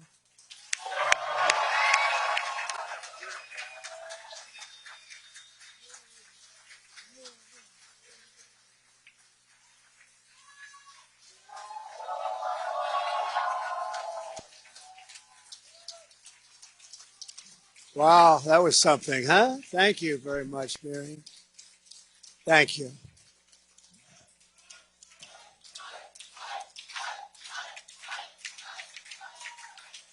Very special woman, I have to say that. Friend of mine for a long time, and she is very, very special. And her husband is, I mean, this was one tough cookie. He loved Israel. And you talk about special. That was a special man, wasn't he? It was great. So I want to thank you very much, Miriam, and for all of the exceptional commitment that you've given to the safety and security and the prosperity of the United States and Israel. Before we begin, I would like to tell you that there's a very violent hurricane that's coming down the line, and it's a Category 5, which is something that I've never heard a Category 5 actually coming onto land, but it looks like it's going to. And right smack in the middle of Florida. Nobody's seen a line like that. And it's heading there quickly. I have to tell you that I called Miriam. I said, I was in New York, and I said, Miriam, maybe I shouldn't be flying. I think I'm the only person that flew down to Florida tonight because I didn't have a chance with her. So, I said, Miriam, maybe I should stay back and, heading into a hurricane, Miriam. It made no difference. No, you have to be here. Our friends are there. And I said, okay, when you say that, I'm going to be there 100%. I'm going to be there. I was watching the airplane highways, and they were all heading this way as I was going that way. They said, what's he doing? But I wouldn't have missed this regardless. I wouldn't have missed this for anything. This is a very special time, and it's a very special day. This is the day we have to do it. This was the day we had to do it. We don't have to postpone it for a week. This is the day, because I'm looking forward to coming back and maybe seeing all of these seats filled up the next time. That's what I want. Yeah, that's what we want. So we're praying for Florida, and we hope everyone is safe, and we're praying for North Carolina and all of the different places. You look at Georgia and Alabama and Tennessee and South Carolina and Florida. It's amazing. This has been an amazing period of time, but the response has been very weak, unbelievably weak. Nobody's ever seen such a weak response, so we have to get a strong response. And now we have another one coming, and it looks like it's going to be a whopper. I also want to thank Rabbi Kaplan for doing such a great job. I appreciate it. Your son, I appreciate that. And we have a lot of very, very powerful people here tonight, great people. Senator Rick Scott, a big fan of Miriam and a big fan of Israel. Members of Congress, Carlos Jimenez, Mario Diaz-Balart, thank you. Maria Salazar, Guy Reschenthaler, David Kutzoff, Congressman Lee Zeldin. He's helping us win New York. We got to win New York. We're going to see if we can do it, right, Lee? We're going to see if we can do it. Ambassador David Friedman, what a job he did. Everybody loved him. Robin Bernstein, where's Robin? Robin, hi, Robin. How are you? Good job you did as the ambassador. And Duke Buchan, thank you very much. You raised a lot of money for our campaign. We appreciate it. The Council General, and I think you all know, Mara, where are you? Where is he? Where is he? What a good job you've done. Where are you? Thank you very much. What a beautiful job. Thank you very much. Thank you. And Florida House members, Danny Perez and Randy Fine. Randy Fine. Where is Randy Fine? Randy Fine's been out there. Thank you, Randy. Great job. State Senator Ileana Garcia, Keith Raboy, thank you. Ed Russo, Ed Russo, environmental specialist. Whenever I have a problem, I call Ed Russo, and he solves the environmental problem for me. We appreciate it. And somebody who's been a great defender of ours on television, on Fox and elsewhere, but particularly on Fox, Elizabeth Pipko. Where's Elizabeth? She has been so great. Thank you, Elizabeth. And a person, one of the greatest business people in the country, in the United States, and I think actually beyond. And she's been a fan, and I've been a fan of hers, but she's been a friend of mine for a long time. Safra Katz, thank you very much. Thank you, Safra. Haven't seen you. You look well. So we're here this evening in solemn remembrance of one of the darkest hours in all of human history. 1 year ago today, every civilized person was filled with shock and horror and grief at the news of an evil and so absolute that, and nobody's seen anything like it. Nobody's seen anything that it really can barely be described. You can't describe it. October 7th was not just the deadliest day for the Jewish people since the Holocaust. It was not just the worst terror attack since 9/11. It was an attack on humanity itself. It was a hideous, incredible cruelty. It was chilling savagery. It was demonic delight and the destruction of innocent life. On October 7th, it seemed as if the gates of hell had sprung open and unleashed their horrors onto the world, and that's exactly what happened. What a moment in time, what a moment in horrible history, horrible history. Today we mourn more than 1,200 innocent victims of the October 7th attacks, whose memory we honor with 1,200 beautiful individual candles, and we honor them with grace and with gratitude for their lives and for their families, what their families have gone through. And maybe we'll have a moment of silence, please.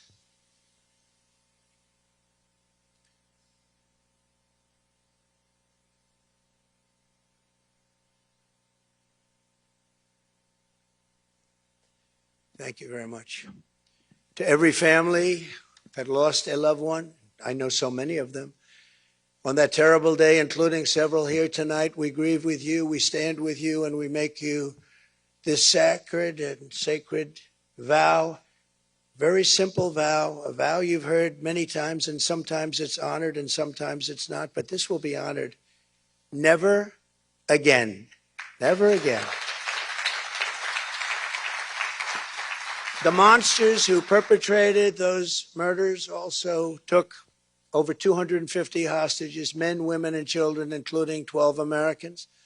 In so doing, they inflicted the most unthinkable torture, not only on their captives, but also on the families who were forced to live day after day in excruciating agony and pain, not knowing whether their loved ones were dead or alive. Can you think of anything worse? Tonight, we send our love to every innocent soul who remains in Hamas captivity. We just are not going to stand for it. We're not going to take it. We're not going to take it any longer. We pray that through the darkness they know that we have not forgotten them, that we have not forsaken them. We will never forsake them, and we will never abandon them. And with God's help, they will come safely home, and it will be soon. We hope it will be very soon. Very, very soon. And we hope they're safe. Nobody knows. I was talking to somebody today, and the family has no idea. They think their boy is safe. Beautiful boy, beautiful young guy, American. He went over there to enjoy and to pray. And they've never seen him again, but they think he's alive. And can you imagine that? Can you even imagine? Let me also say to all of the people of Israel who have endured a long year search of anger and slander and war, our hearts are united with yours. We are very united with yours. The bond between the United States and Israel is strong and enduring. And if and when they say, when I'm president, I don't say that. I never say that. If and when I'm president of the United States, it will once again be stronger and closer than it ever was before. We have to win this election. If we don't win this election, There's tremendous consequence for everything. You know, I say that November 5th will be the most important day in the history of our country. I think it will also be the most important day in the history of Israel, if you want to know the truth. I believe that. I think you believe that too. Over the past year, there has been an effort by some to deny the horrors of October 7th, just as some unbelievably deny the Holocaust itself. And you have that, and you have people that actually say, oh, October 7th, it never happened. Where do these people come from? Where do they come from? And they don't believe it. They don't believe it. They want others to believe it. They don't believe it. That's why it's so important to remember and to state clearly for history what happened on that terrible day. The only way we can keep our vow is never again, and it really is to also say never, ever forget. We can never forget. The nightmare of that day still hangs. The horrible legacy of what's taken place, the survivors, the families of the dead, and Jews all over the world. Hamas raped, tortured, maimed, and murdered innocent civilians in the most barbaric ways imaginable. Nobody can believe what they saw, and it's there for those to see if you want to see it. It's a terrible thing. I've seen it. They paraglided into a music festival full of life and beauty. From the skies they came and massacred young people who came for joy and happiness and peace. They were loving young people, wonderful young people, beautiful people. One young woman whose friend had been killed was seen begging on her knees for her life. She was begging, please, please. Her last words were, don't kill me, please don't kill me, before the terrorists shot her dead in the face. Elsewhere, a child and an adult were bound together with metal wire. They were burned alive. A baby was shot through the heart while still in the mother's womb, ready to be born, and shot. Today, we reaffirm the entire world to hear there can be no acceptance, no excuse, and no understanding of this kind of evil. It's the evil like nobody has ever seen before. Nothing can justify it. Nothing can rationalize it. And any person who sympathizes with it, with these terrible atrocities, as a sickness in their soul and a darkness in their heart.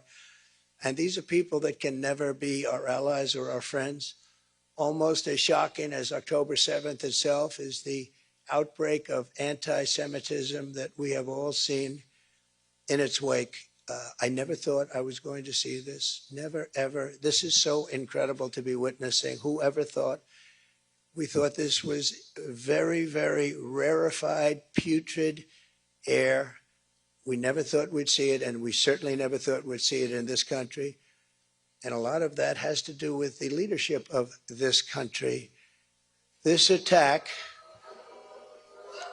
yeah, well, that's true. We need leadership. Thank you. Thank you. Thank you. It's very sad to see. I never thought I'd see it. This attack should have rallied the entire world in support of the Jewish people and the Jewish homeland. Instead, an ancient scourge of anti-Jewish hatred. And this was something we thought was left to hundreds and thousands of years ago. I mean, this was something we never thought could happen. The anti-Jewish hatred has returned even here in America, in our streets, our media, and our college campuses, and within the ranks of the Democrat Party in particular. Not in the Republican Party, I will tell you that. It's not in the Republican Party.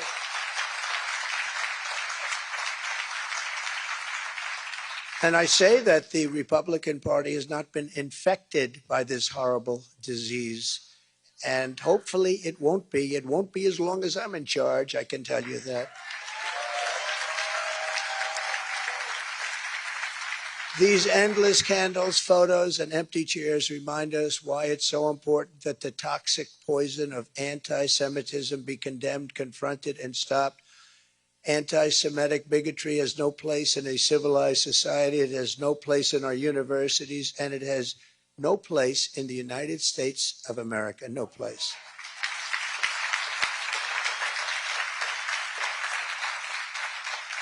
Over 2,500 survivors of the Holocaust living in Israel were directly impacted by the horrors of October 7th. Many were forced to flee their homes. They cannot believe it happened. Some even lost their lives. Actually, many lost their lives. One of them was Moshe Ridler. Moshe was escaped from a concentration camp at the age of 11, only to die at the hands of the same vile hate 8 decades later. Can you imagine? Can you imagine his thought process when he saw this happening? Can you even imagine it? Hamas terrorists murdered Moshe at 91 years old for the same reason the Nazis put him in a camp, simply because he was a Jew.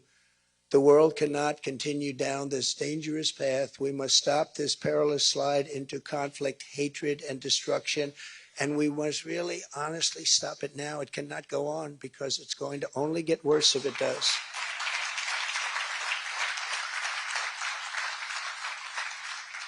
The October 7th attack would never have happened if I was president. I can tell you.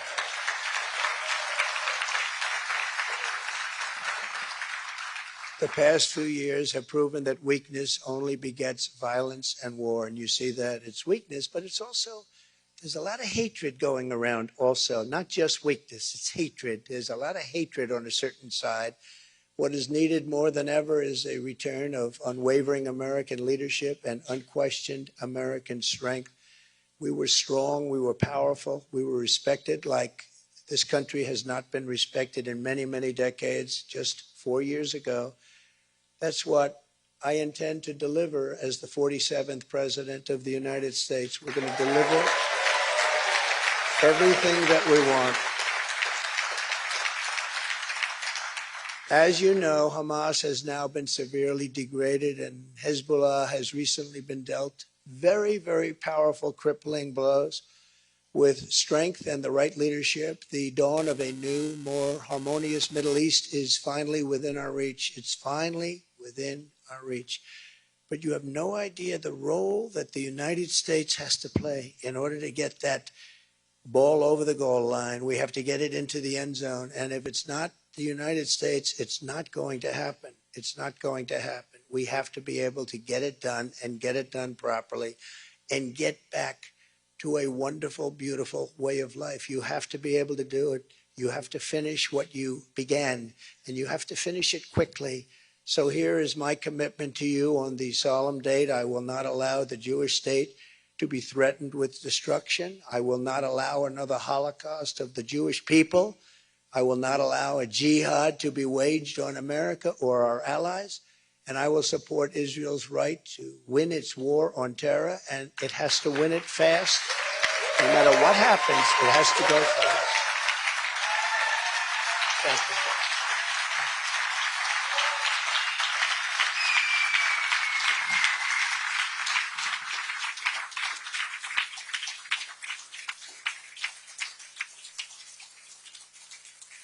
you. And I want to, while we're at this point, I want to thank Mr. Steve Witkoff, a great entrepreneur in New York and Florida and elsewhere, I think everywhere, frankly. But he's made a major contribution, so I just want you to know that. I think it's appropriate to bring that up. What do you think? And Steve is the only one that doesn't really care if I do, but he's been very generous. Thank you very much, Steve. I appreciate it. With his wonderful, beautiful boy. Here at home, I will defend our American Jewish population. I will protect your communities, your schools, your places of worship, and your values. We will remove the jihadist sympathizers and Jew haters. We're going to remove the Jew haters who do nothing to help our country. They only want to destroy our country. And we will never let the horrors of October 7th be repeated here on American soil. We will not let that happen, and we will solve the problem that we have. If you look at what happened just 2 days ago in New York City, I couldn't believe it. I said, it's starting all over again. The level of violence was as bad as it was last summer. If we can achieve all of that, we can really make sure that those who perished on October 7th will not have died in vain. They cannot have died in vain. You cannot let that happen.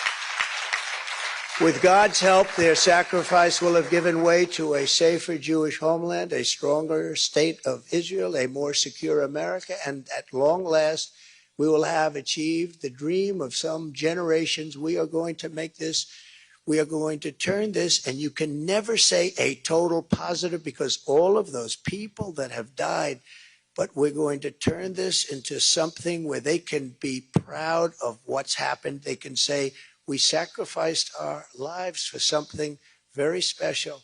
There has to be unity. There has to be peace. There has to be strength. We need so many qualities. We need every single quality. We're going to bring it all together, and we will have peace in the Middle East. We will have strength and resilience, and we will have a very powerful and strong Israel, and I will be with you all the way. Thank you very much. God bless you, and God bless the people of Israel. God bless America. Thank you very much.